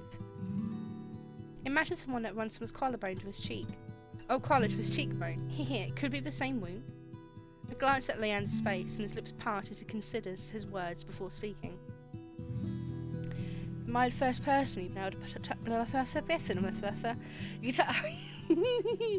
Yes. Am I the first person you've been able to touch like this? My hand goes still on his arm. So far. Like, quiet. I love how, like, serious this game is. I've called my character Amder. And I feel so stupid now for choosing such a silly name. I'll admit, your touch does make it somewhat difficult to stay level-headed. But not due to your power. Oh, no. Have they only touched honkers with bandages on? They probably only touched honkers with bandages on. He takes my hand. His soft green eyes flick to mine before he turns in to inspect the golden fissures crisscrossing my knuckles. Is he the canon one? Is he, like... Cry. Is he the canon, like, love choice? Look, we match. See what I mean? Is he the canon one? He points at a golden pin on his coat collar, and I give him a small smile. I draw my hand back and take a steadying breath. My head feels as though it's stuffed with cotton. Habit alone guides me through the motions of re-wrapping my hand, although my fingers tremble too much for the bandages to lie flat. He's a fan favourite, okay. I can't believe that works. I already know, like, because I know 70% of my community, 70% of my lot in chat. I already know which one they're gonna like. I already know. May I ask your name?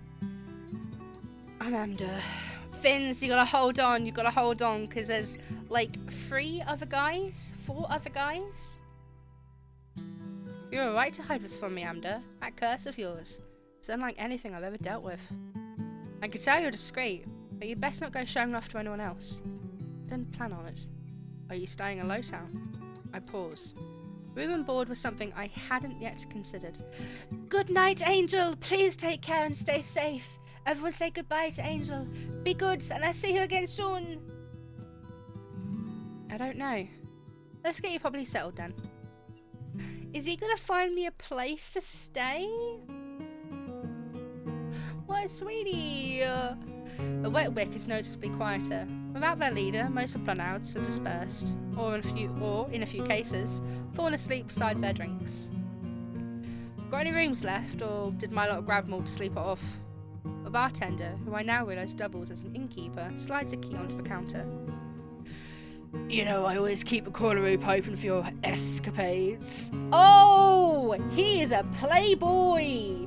He's escapades. Playboy. Leander's laugh sounds slightly strained, and I always appreciate it, but you're mistaken. This is just my friend Amdo. Sure. Stay as long as you like. You two have fun. Escapades, huh? Leander clears his throat and holds the key out to me, but I hesitate. My coin purse barely holds enough for a day's worth of meals, let alone a room. Here, home. How much do I owe you? He knows he's fine. Nothing. Blood down rates. He does have a Leon Kennedy haircut. I bet he's got a tramp stamp too.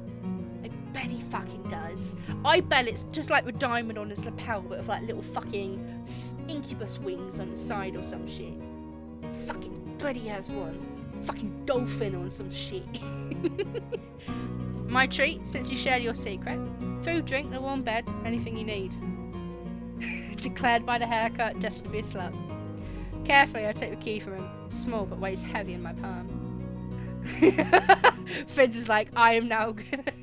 Fizz has decided he's gonna just use this guy as, like, his inspiration. Finns, you need to go with Raccoon. It's easy to go to a gym when you've got someone else who's already going with you. I never expected to have a warm bed in Iridia, let alone 3 meals. Thank you. Go explore, Amdo. Can I change my name? You'll find many roads in Iridia, each leading to different answers. If you need a reply from what haunts you, come find me. Just be careful. I nod, taking one last look at the gleaming bronze key before tucking it into the pocket of my cloak for safekeeping. He's got a sweet smile. Okay, get some footies! Get some foot devil! Slutty little waist! He has the sluttiest of waists. I can put both my hands around him, little... Come here. Okay. The air clings sodden and heavy. Without the morning crowd, the sunless streets look barren and bleak. Even the peddlers are long gone. Only a pair of crows remain quibbling over the stale crusts in the gutter. I feel a ridiculous pang of envy. At least we've got a reason to fight. I've never felt so lost. Curious and Leander both made it clear that the Cenobium can't be trusted. But I came so far and endured so much. Great for gripping. Perfect waist to grab, and I've got 2 hands. I love how Cry and Faye are just going feral.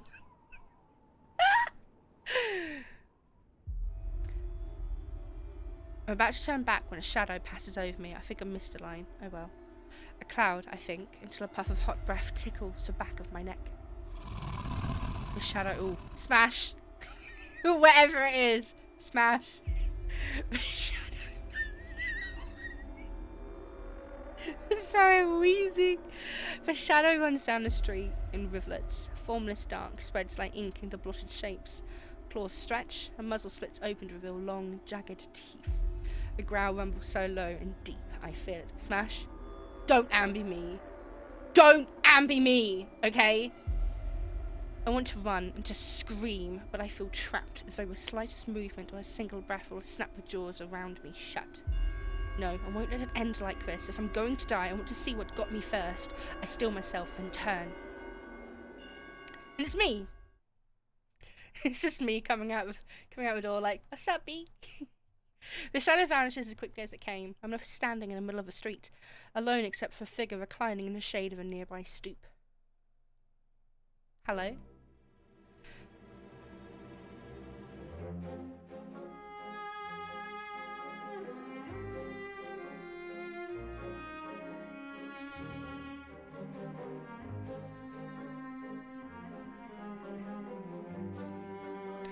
So, token catboy.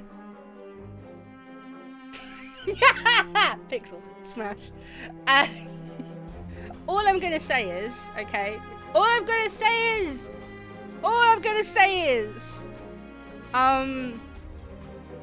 What's the options button? Text. How do I see all of the screen about this? I like the collar chain harness situation going on here. That's what I like. I like the chain. I like the gloves. I like redheads. Smashing. A monster. That much is clear from a glance. One that could nearly be mistaken for human were it not for the tufted ears, the tail curled around his ankle. Or the dust pink eyes of pupils that sharpen like needles when they fall on me. Our eyes meet and the monster uncrosses his long legs. He's not a monster, he's a baby. His hair gleams a shade of red that reminds me of, oh, I love a violin. Give me a sec. That was beautiful. I love violin music. Sorry, violin is like one of my favorite instruments, and yeah, it does look like the inverse digital artist gloves. His hair gleams a shade of red, but reminds me of settling of blood, where it curls around his collared throat. Did you know, like redheads, exactly a primal thing? This is so very nice. I know so many red hair people, which is mad, because everyone says, oh yeah, red hair people are like really rare. I know like 20. Irish or Scottish. I know a couple of redheads that aren't Irish or Scottish, but we are mostly Irish and Scottish. Violinist. See, I tried to teach myself how to play the violin, but I lost it during a move. Jumpy, aren't you? His tone is so light and carefree. I glance over my shoulder to make sure he's speaking to me. And when I look back, the stranger props his chin on his knuckles and regards me with an inscrutable little smile. Didn't you see the shadow just now? It was massive, moved like a beast. Even as I speak, I'm aware of how ridiculous I must sound. But the stranger's smile doesn't falter. The only beasts I've seen are the Wick's drooling regulars, though this did catch my eye. He's got my key, motherfucker! Wait, is he got some thigh showing? Wait a minute, there's some thigh showing. Give me a second. Oh, you can't see it. Okay. Look, here! Look! Look, he's got some shorts on. He's got some shorts situation going on down here. He's got some thigh showing over here. Dear people, please show more thigh. I don't care what fucking gender you are. Show more thigh. Hi, Rizzy. Hank.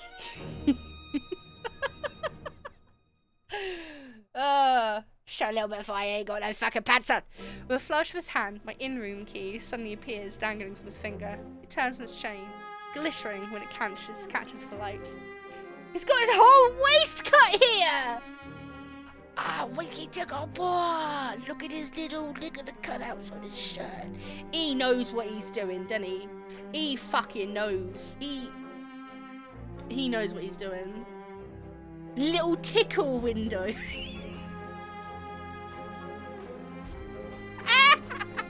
Tickle window. My hands fly to my cloak's pockets, and sure enough, find them flat. I know. Oh, cry. Bite little waist. He just has got his shoulders covered. True, true. He isn't all that much of a slut.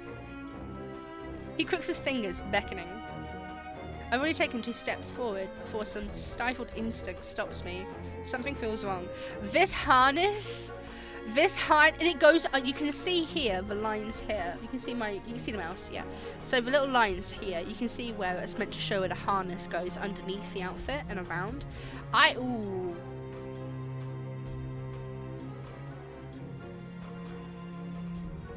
Stopping myself there. All I'm gonna say is I'm buying this game, and I don't know Lodix, but it's love harnesses.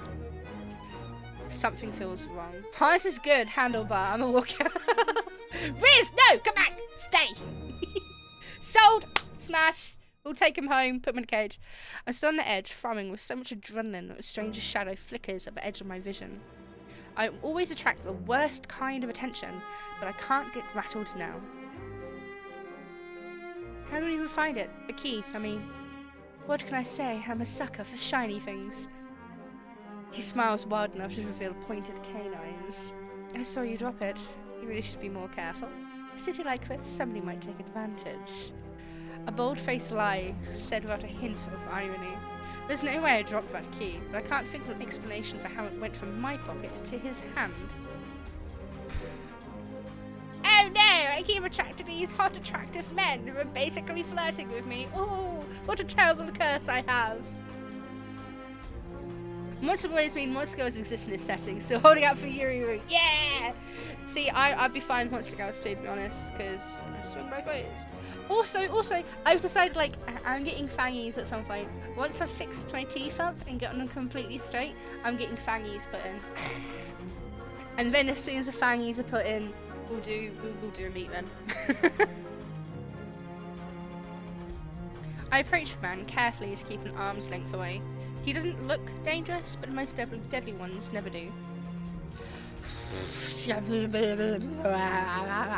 I'm gonna need to see full body shots of these people, I'm just saying. The stranger's chain softly clinks with the tilt of his head, his ears flick. Keeping your distance. Be stupid to trust you. You think I'd steal your dinky little key from all the way over here? He gives an exaggerated sigh. I'm good with my hands, but not that good. Do I really look like a common thief to you? Fucking those eyes. Oh no. Let me be a little bit giddy, okay? Let me just be a little bit giddy over one of them. Ugh. He's got me there. The sheer fabric of sleeves alone would be too expensive for most street thieves. Hell, his shoes look like they cost more than I spent travelling here. And when there's a shop behind him, no matter the city, parted pink curtains only ever mean one thing. Oh, he is a worker. Good on him. I'd pay a lot of gold. I'm not looking to buy, and I doubt I could afford your services anyway. Luckily for you, I don't charge. The man runs the tip of his tongue over a fang, and for the first time since I stepped into that shadow, I feel something other than dread. Faye, help. It's terrible at his job.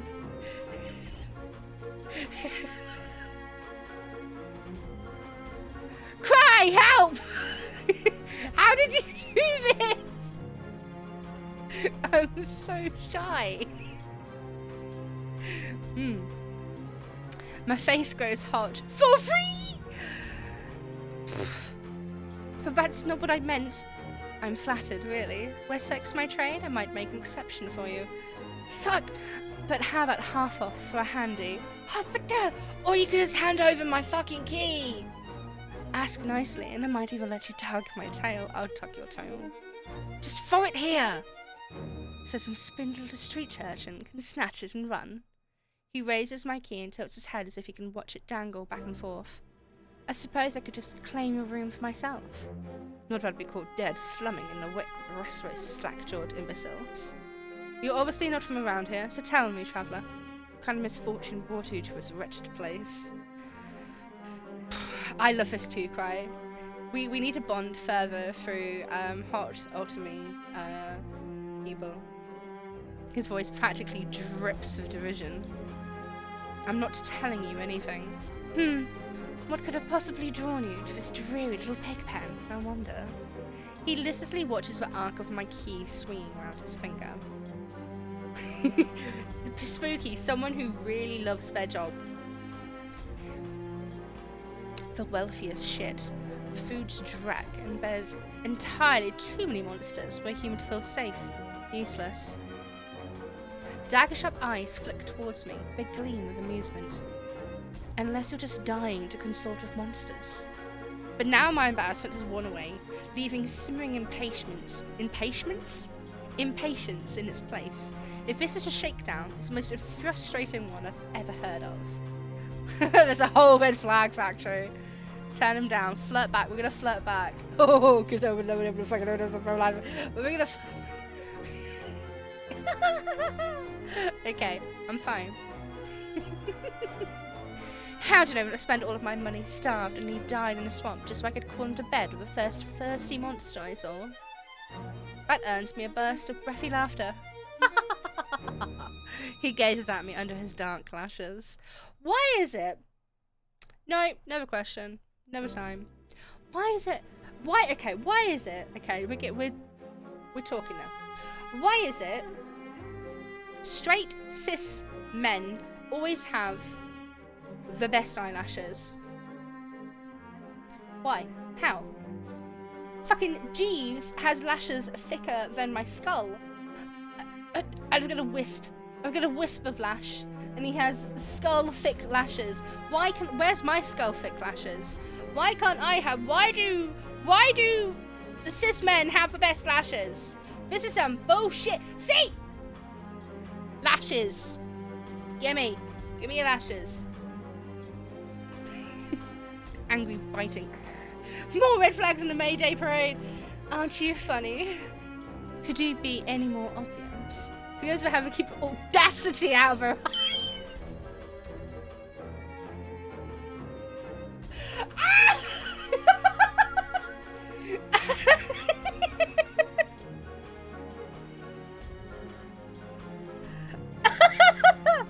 Fire fucked me up. Oh my gosh. We need to keep the audacity out of their eyes. Fucking hell. Huh. I should have. Oh my god, okay, back to the game.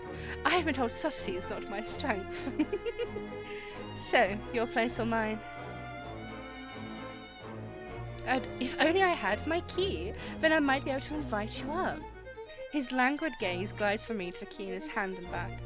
Come, take my hand and we'll go together. The more he flirts, the more convinced I become that this is some kind of trap. No matter how innocent monsters look, they always have tricks up their sleeves. And something tells me this one's more dangerous than he lets on, even if he does have a lovely laugh. I don't know what you want or why you're messing with me, but I'm not coming any closer until I know that you aren't going to attack or bite. I won't bite hard unless you beg me. Jesus Christ. No matter what I say, he finds a way to twist my words into an innuendo.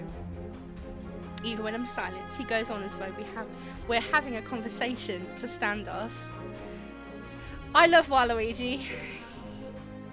Do you like dancing? There's a travelling troupe performing in Hightown tonight. The Lutus is entirely exquisite, truly a performance to die for. There's life in this dreadful place if you know where to look. You sound like you know the city well.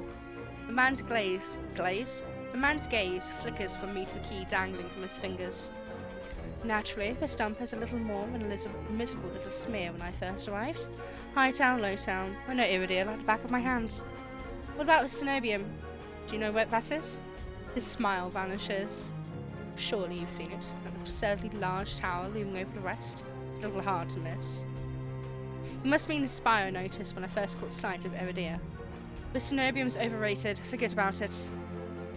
I can show you things those stuffy balls in the Olympic Tower couldn't even dream of. I've already got plans. Oh! Have you some more pressing matters of Cenobium? Lunch dates with librarians, tea time with most esteemed abbess? That's my business. What's it matter to you? I square my shoulders and the amusement bleeds out of him. Your loss. The stranger, finding bored of his tedious game, extends his hand towards me. The key rests in his palm, neatly dividing skin and leather. When he makes another move, I reach for the key, but as soon as my fingers graze smooth brass. That's the word I'm trying to say. His hand swings shut around my elbow. Motherfucker, I'd bite his face. Hey! Don't get close to me, I'll fucking end your life, bro. He yanks me down and I stagger, my soul slipping on the steps. For a sick moment, I fear my bandages will unravel underneath his touch, but he's careful not to disturb them even though his fingers dig into my arms. I knew I smell blood. Weak of death and road. Oh, his eyes have changed! And that fucking doctor. Okay, so says animosity. Okay, there is anger between these characters. There is background and lore. Redhead doesn't like the doctor. I like this. I like this. His voice, once silken, lowers to a smoky growl. The shadows around him seethe and boil as he pulls me closer.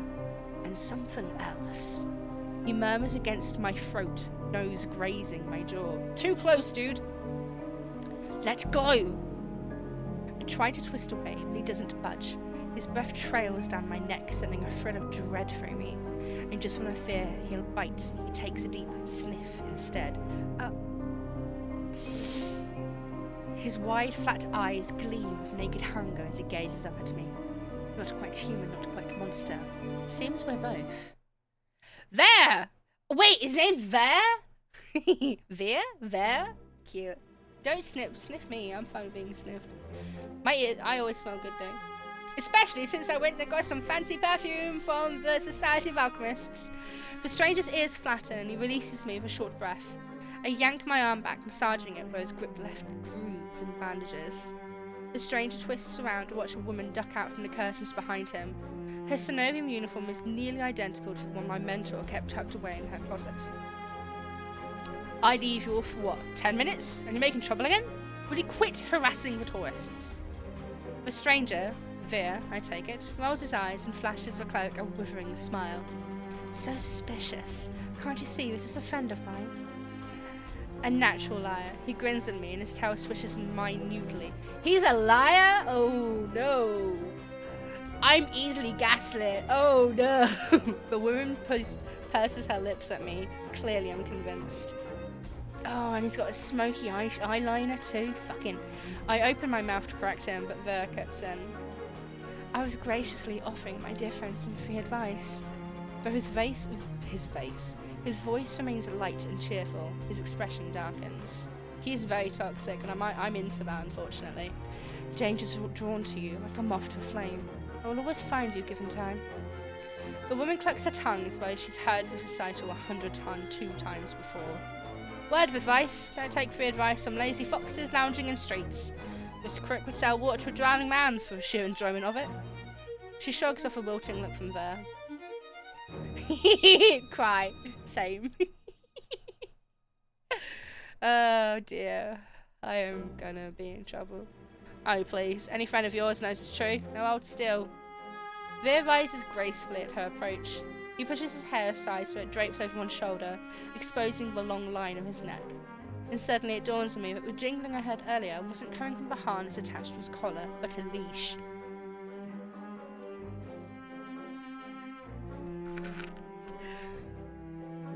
A heavy iron chain wound around a hitching post and padlocked to the back of his collar.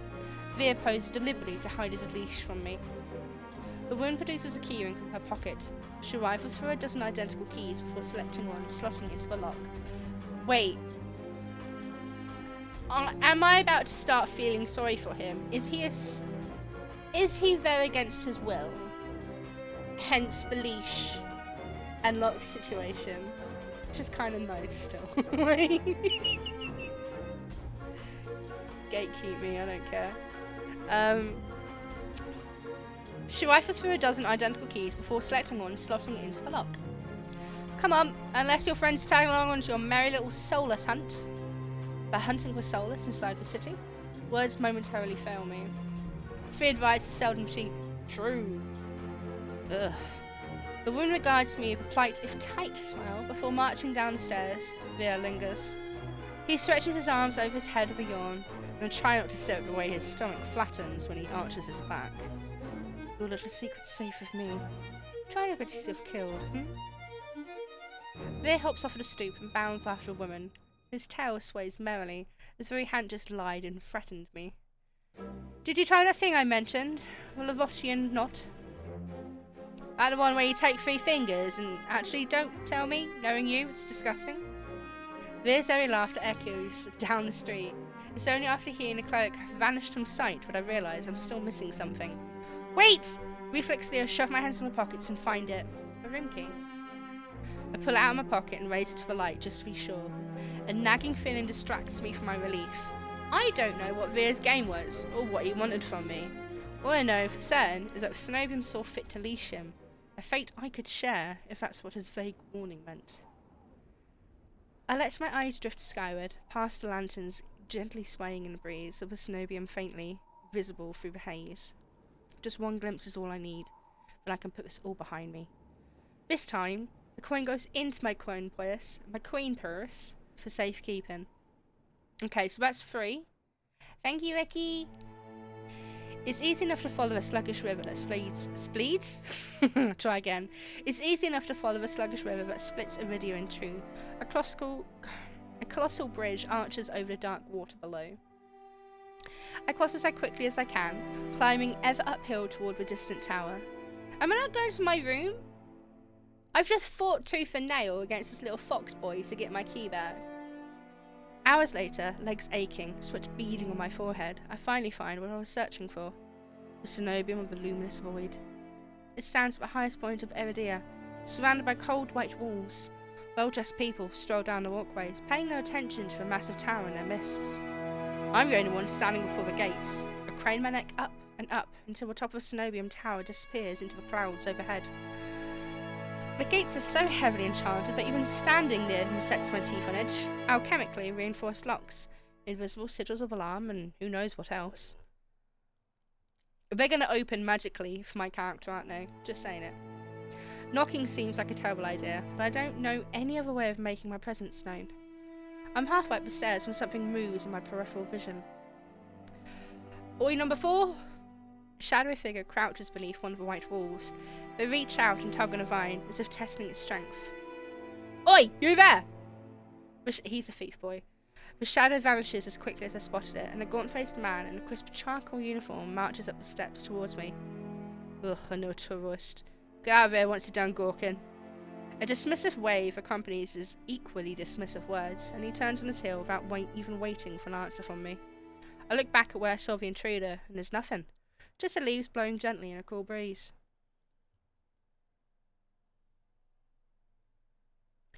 I step away from the gates, hopelessness washing over me. Hello? A whisper, so close I can feel the warm brush of breath on my skin. I instinctively jerk backwards. Oh, well, I'm adding my own words in it, apparently. I instinctively jerk away, and there's no one beside me. Halfway down the staircase, I spot a woman swaying in the breeze. Thank you for your luck, Faye. Take care. Eat food.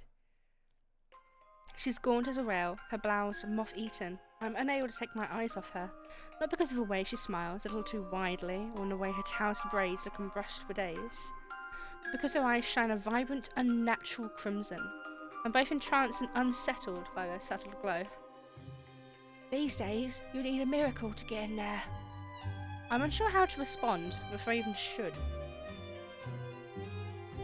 Seems like I'm in the market for a miracle. No anyone's selling. She beams at me. Ooh. Sorry, the music's nice. She beams at me like I said the greatest thing she's ever heard. Lucky for you, I have them for free. Whatever she's selling, I'm not interested. My words come out in a tired breath. No thanks. I start down the stairs, but she abruptly steps into my path. She turns her back to me, and before I can react, she slips her fingers under the lacing of my collar, of her collar, stripping out of her blouse in broad daylight. What are you... As worn fabric unveils bare skin, my panic is smothered by cold horror. A misshapen, sunken scar carves into this woman's body. Pitted, gnarled skin snakes down her shoulders, blooming from a gaping hole in the back of her neck. A shuddering breath escapes me. The fuck? By the looks of it, the disease that afflicted this woman ate away at her spine, leaving her with a hollowed vertebrae at the back of her neck. How is she able to move or breathe? It's impossible. She shouldn't be alive, and yet the power to cure anything could be yours too. The power of a sea spring. The woman slides back into her blouse and deftly laces up. Enough I've caught your interest, then follow me. It's only a short walk away. Without another glance, she leisurely strolls down the snowbeam stairs, loose braids bobbing behind her. The edge of her scar peeks out from under her collar. I stand there, wordless, until I manage to regain my bearings. It's a twisted miracle, but a miracle nonetheless. This could be the stupidest decision of my life, but what choice do I have? I take a final look at the snowbeam shut gates and follow her out down the steps. Ooh. We descend from the high streets, leaving behind their gilded decadence as we cross the river. The wet, derelict districts feel a little more familiar to me. But a crimson-eyed woman takes me further and further still, until I've met with an all-too-familiar sight. The wastelands. My gut lurches when I open... My gut lurches when I face the open horizon. The city's outskirts are hardly recognizable. The city's outskirts are hardly recognizable in daylight. I'm probably safer for it, but venturing beyond Iridia's walls is a gamble I wasn't prepared to take so soon. Keep going straight, and the sea spring will reveal itself to you. I bark out a bitter laugh. Elements are still being done. Fucking brilliant. I'm well excited for that. Fucking fuck's sake, stream elements, sort it out. This is a setup. This screams trap. Do you know what I mean? Like, just trap! Do not do this! Not safe, gonna die! This has to be a setup. As soon as I step out of there, some friends of yours will ambush and mug me. If I wanted something from you, I would have already have it. She says it so lightly, I almost believe her, even if she looks as physically capable as a toothpick. You are safe inside the city as outside of it.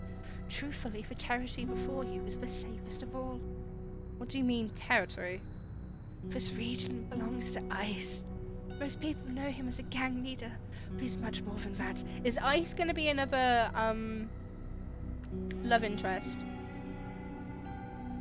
I squint against the empty wastelands. Only a fool or someone with nothing to lose would leave the city. Apparently I'm both. But if a sea spring cured her, I need to see what it can do for me. Ice, ice, baby. I set off into the wastes. Over my shoulder, the woman calls after me. Good luck, Hamda! I didn't tell her my name. How does she know my name? I hope we meet again. How does she know my name? That's not cool, bro. That's not very wickety-woo of you, friend. That's not very... I can't think of any words. My heart pounds with each step I take from civilization. For what seems like an eternity, I force each foot forward, one step and another, until a realization hits me. I never told the woman my name. Something pierces the horizon ahead of me. A building, nestled into the tall cliffside, but so starkly out of place it might as well be a hallucination. It drips with extravagance and honeyed mahogany, an ornate jewel of architecture. A row of dark silhouettes stand out on the horizon. Trees, I think, till I'm close enough to realize that I mistook branches with spikes and jutting tendrils. Soulless, smash. Several of them watch me distance like statues. I don't think I just run. Exploding into a messy sprint, I push my legs as fast as they'll take me towards a decorated building. Flashes of light, What? Flashes of last night chase me, but gushes of blood and screams of death, a smell of burning flesh and sour bile. I can't go through that again, I won't. The next thing I know, I'm dashing up wooden stairs and crashing through towering double doors. So I just think, no, it's fine. Tea's been brewed for way too long, because I forgot about it. Oh, okay. Well, at least you've got your tea, Sean. Welcome back, Puppet. You missed someone that you might like in this game. He's a ginger kitsune. I gasp for air, my lungs burning from exertion. Oh, is this a, Shinto gate? I'm desperate to be safe, but when I process my surroundings, it's more hellscape than sanctuary. My sanctuary, now in tears and flight.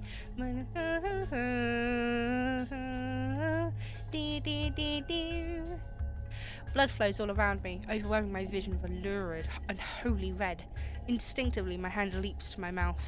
But the rotten scent of blood never comes. Instead, a smoky scent hangs in the air, sharp and spiced.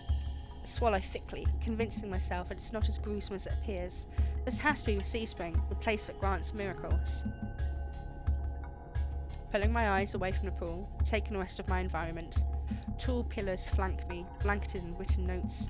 Seating pillars scatter the floor. A rustic kettle, little kettle, sits nearby. Someone must live here, despite how eerily empty it is. Call out, because I have no self-awareness. Oh, that's okay. That's interesting, Sean. I thought you had a thing for redheads, that's all. Hello? Is anyone here? My voice echoes across the cavern without response. Ooh. I approach the paper-covered pillars. Maybe something here can tell me more. I reach for the topmost. I reach for a note that's higher up. It reads, "No one will read this, but it's not for anyone else. This is evidence I exist in this rotten, grim world." But not blood red, more like the carrot kind. Okay, noted, noted. Even so, I wish I could have stayed longer.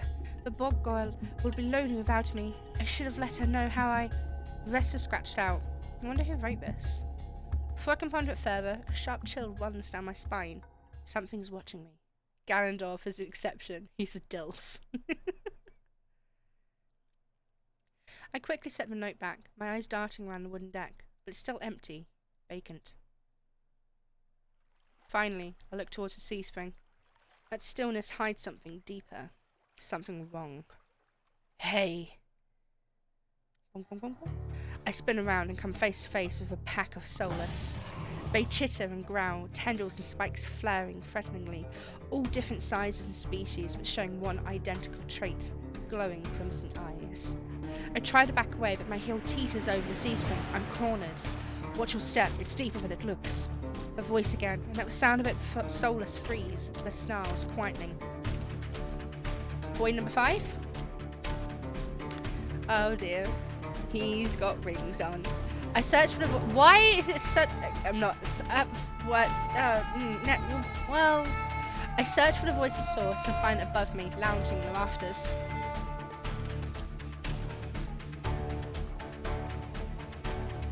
I'm gonna say it. He looks like every devil techwear only VTuber character I've ever seen. He looks like every Oni VTuber OC I've come across.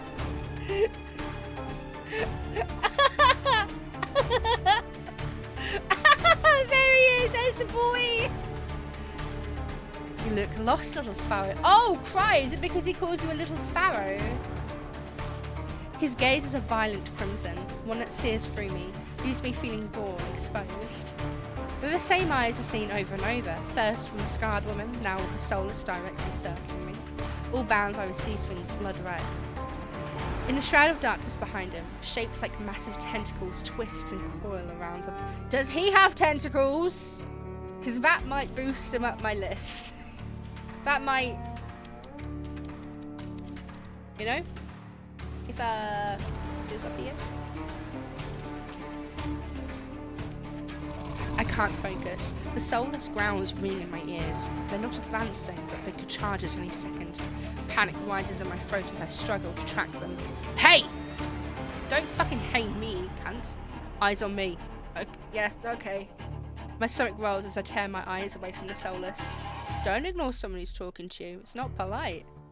For a moment, anger knocks my fear aside. Who is this bastard? Fuck you. I look right into his unnerving eyes, holding his gaze defiantly. Fuck you. Is that better?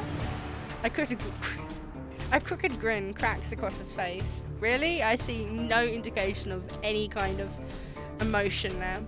We'll work on it. He's called Bastard! Love him. I scan the soulless again, but really aren't attacking, posturing more than anything else. Almost as if they're waiting for commands. Did you tame them? Power of a sea swim. They're hungry, so I might bite. You give me a reason to stop him. How about I didn't do anything wrong? Trespassing. And that's punishable by death? He gives a non-committal shrug. He called out earlier to see if anyone was here. Were we supposed to play hide and seek? Didn't hear you. Thank you for the Yoko! Ow.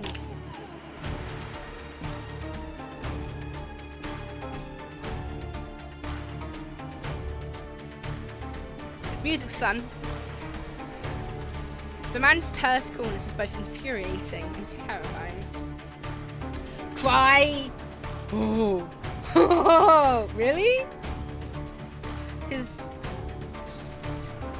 Maybe... I rack my brain for a way to defuse the situation. Okay, fine. I need help. I thought the sea spring could cure me somehow. My voice weathers pathetically. Honesty has never been my strong suit. He cants his head to the side and praising me, but doesn't respond. I fidget nervously. I'm telling you I came here for help. Are you listening? Your hands. Alarm jolts through me. I hide my hands under my cloak. Show me. Why? I won't ask twice. He's so demanding. Fuck you. With a sharp huff, I reluctantly hold out my bandaged hands. You getting off on this? Unwrap them. He's probably getting off on it. Heat rushes to my face and fire to my tongue. I should give him a piece of my mind, but not when his soulless are one command away from ripping me to shreds. Yet no matter how much I will myself remove, my body is frozen in place. I stand there for a long, agonizing minute. My hands are trembling when I finally raise them. I know the skin beneath wrappings all too well. The hideous, unnatural flesh I've grown to despise. I grip the edge of the bandages. Stop. Okay. With a weary sigh, the man slides off his beam and lands with a flood that shakes the panels underfoot. Is he meant to be like... Okay, so Genshin fans, is he... I've forgotten all the characters' names. So you know that the white-haired Oni, is he the white-haired Oni's blue friend? I think if he wasn't literally the default Genshin male proportions, he seems like my style. Ito, okay. So is he Ito's blue demon friend? Because he's the red demon, isn't he? Ito. So is he... Because he reminds me of a blue demon friend, just with extra horns. I know what I mean. He's a monster with an imposing figure that towers over me. I couldn't tell how tall he was before, but he's big. Illuminated by lantern light, his features are stronger and sharper. You agree? Yeah, you know what I mean! Subtle clinks of metal accompany each of his footsteps. The closer he gets to me, the faster my heart hitches. I thought you said horny instead of horns. You need to go to... you need to go pray. You need to go commit your sins. Don't worry, cry after this. I'm going to go read a Bible or something. I don't know. And the guy that's the blue Oni character. Yeah, he looks like the blue Oni character. That's what I'm trying to say. What does he want? Is he going to kill me? I step backwards and find nothing to set my foot on. Forgotten my back was the sea spring. I fall right before a warm hand catches my lower back.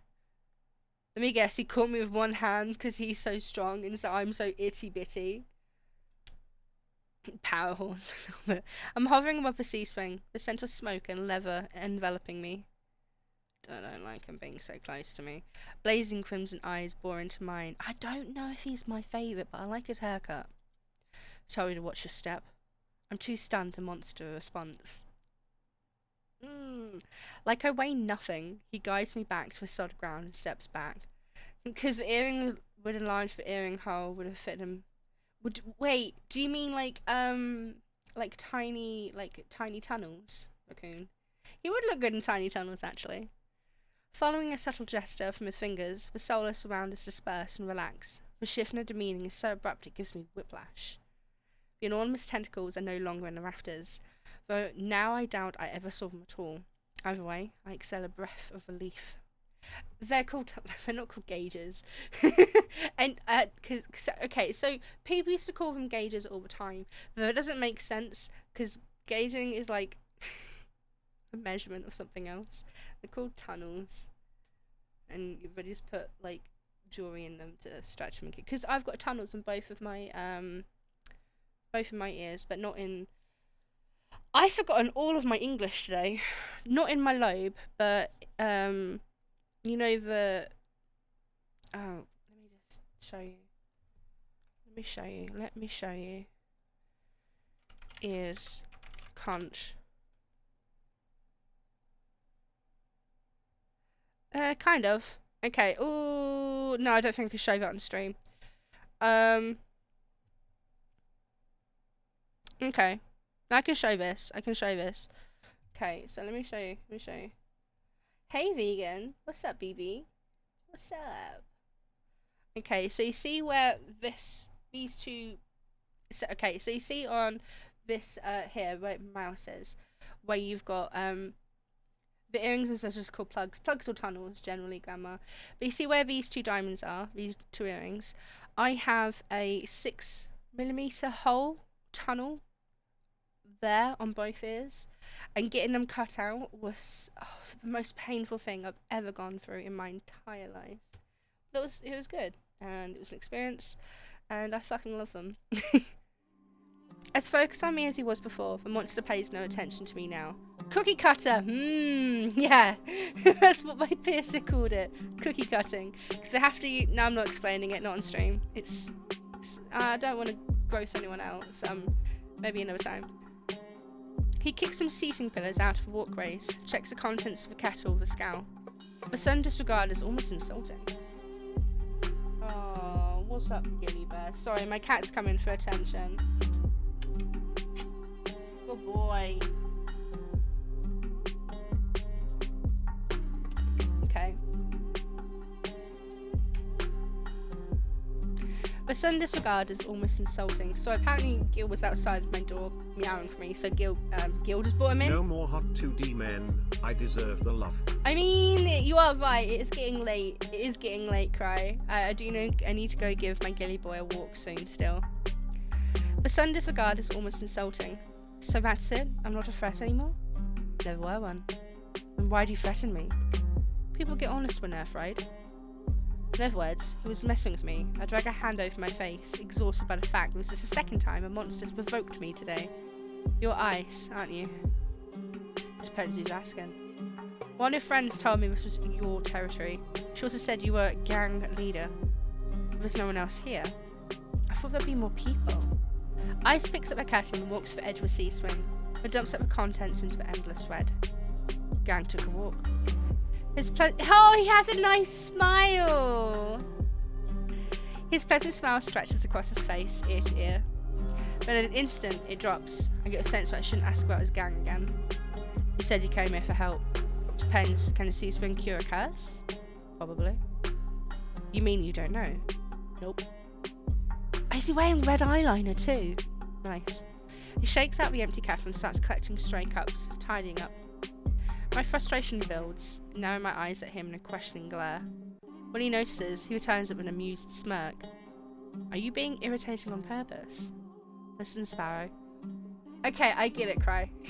This sea swing can cure anything. Nothing stopping you from trying it yourself. What do I have to do? Drink. I have to drink from the sea swing. My eyes glide to a blood-like pool beside us. The idea of ingesting the strange liquid makes my guts churn. It's not as if I'm averse to elixirs or decoctions, made my fair share of them, but one misstep and you can easily meet with a fate worse than death. Is there a price? Always. I taps his temple with a finger. You lose a little bit. That's it. You might have already beat it to a punch. My humour earns... Oh my god. Cry, you right. My humour earns me an amused fanged grin. It's a little different. When you drink from a sea spring, you forget who you are. Your mind combines with everyone who's ever drank before. Humans, monsters, soulless. One big happy family in your head. My blood runs cold. I've heard of these before. Group minds. Some legends suggest that the independent minds can be physically linked together through a strong enough catalyst. It's never been done before. But something tells me this is real. And if it's one thing, it doesn't add up. Your eyes are red too, but you obviously haven't forgotten who you are. Before I can finish my sentence, Ice strides past me towards the entrance. Time's up. Let's finish this later. Wait, already? You barely told me anything. Having a bad day. Somewhere to be. I had a big happy family in my head. Why not invite more people? Exactly! More people to the dinner table. More people to the potluck. That's all that matters. There are still so many questions burning on the tip of my tongue, but my frustration spills out before any of them. I was told to come here for help, but instead I'm getting threatened and kicked out. You're joking, right? What's your tone? I'm nice, but you don't want to ruin the host's mood. My skin prickles. The feeling of being watched washes over me again. My eyes dart back towards the sea spring. A lone ripple dances on the quiet surface. I take Ice's advice and clamp my mouth shut. Ice approaches a nearby soulless, a lanky dog-like one with 6 legs and a crown of tendrils. Smash. Wait. Several sets of crimson eyes adorn its sides. Smash. Its forked tail wags rapidly when Ice squats beside it. He runs his fingers through tendrils, scratching its chin and pats his head. No smash. You know how he does what he looked like an old boy who took a star and was supposed to... Yep. But you know what, Raccoon? Smash. The soulless seemed more my type than the entire cast, let me be honest. Sean. Smash. A gentle smile plays along I's lips. The infection he holds for soulless is painfully clear. I dip my eyes away, my stomach fluttering at the tender sight. It's getting dark out, so this pretty girl will guide you back. This song makes this game feel like Fuckboy Simulator. It does feel like Fuckboy Simulator. Following a short whistle from Ace's lips, it trots over to the entrance obediently, tail swaying. I want to play Goat Sim. I watch the soulless warily. Pretty is not a word I would use to describe it, and the idea of it protecting me sounds absurd. If I decide to drink, how should I find you? Find someone with eyes like mine, I'll point you in the right direction. Think it over. Once you drink, you can't go back. It's a lot to process, but I give it a small nod. At least now I have another option for a cure, as disturbing as it may be. I follow the soulless at a measured distance and watch it nudge the giant doors open with ease. When about to cross the threshold to sneak one last glance behind me. My heart skips when I meet... I hate this line. My heart skips when I meet his eyes. I'm about to snap my head away, but he just flashes me an easy smile. Where? Where is the smile? Till next time, Sparrow. I'll buy you a drink for scaring you. I don't trust myself to do anything but respond with another curt nod. Right. I guess. Outside, more crimson-eyed soulless scuttle about. It's hard to believe it's the same threatening pack from before. We chase each other in circles, falling around in the bog's mud. Are they like puppies? Are they puppies? But pay no attention to me as a dog-like one escorts me away. It's an uneventful trip. Sometimes the soulless looks over his shoulder at me to make sure I'm still following. That's cute though. That's kind of cute. Dusk darkens the sky by the time we reach the city. The soulless sits and looks at me expectantly with familiar crimson eyes. Pet. As nervous as I am, I carefully glide my fingers through the soulless trendles and scratch beneath its chin, just like Ice had. It pushes into my palm in response. It's a cat! Rumbling with sound akin to a purr. The vibrations are soothing, almost healing my fatigue. When it's satisfied, soulless spins around and scampers back the direction we came, vanishing into the darkness. It's barely my first day in Iridia, and I've already encountered so many things I thought were impossible, tamed soulless being one of them. My head spins. Maybe I should call it a day. And with that, I think I'm gonna call it 2 for us on this end. Hooray. Because it's late and I want to go hang out with my cat. So, let's move over to here. I think I'm not gonna give you lot a choice of who we're raiding today. I'm making the choice. Okay. Okay. Ooh. Okay, I know who we should go. Oh, why am I still talking? Shush, I can hear me. I don't like hearing me.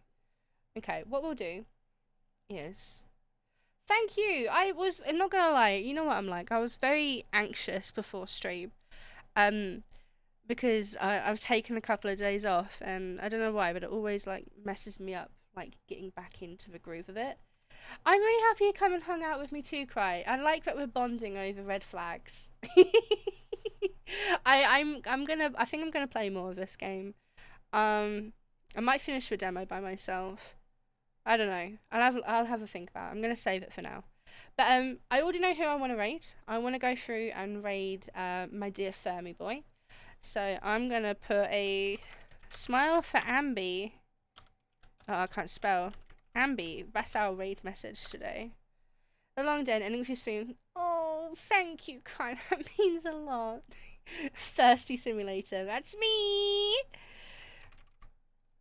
Okay, yeah, so today's raid message is just a simple thirsty for me, or smile for Ambi. If you are new here, continue dropping me a follow. It's free for you, it really helps me. I also have all the socials. Thank you so much, Devil, for helping me. I have all the socials, super active Discord, the Twitter where I do all of my dumb stuff, and YouTube and TikTok for all of my dumb edits and my VODs. I'm gonna get you lovely lot. No jinx! You can't jinx the streamer! I'm gonna send you lovely lot over to Firmth now for some smile for me. I'm gonna get a cup of tea. Back tomorrow though with some, I can't remember, where's my schedule? Pony Island. I'm doing my first look at Pony Island. So if you want to hang out for that tomorrow, and I've got a feeling it's going to be like a puzzle game I'm going to be terrible at. If you're down for watching me raid a little bit, come and hang out with us. If not, I hope you have a fantastic rest of your week. You stay safe. Just be nice to people. Be nice to yourself first, but don't be afraid to be nice to other people too. I think with how things have been recently, a bit of kindness to people is definitely needed by everyone. So yeah, I'm gonna leave you with that. Bye, Nata, my sweetness. Be nice. It's free. Yeah, it hurts. It hurts no one being nice. But yeah, I'm gonna leave you lovely lot to go see Fermi, and I'll see you again tomorrow. You take care and stay safe, okay? Sick. I'll see you again soon. Love y'all. Bye.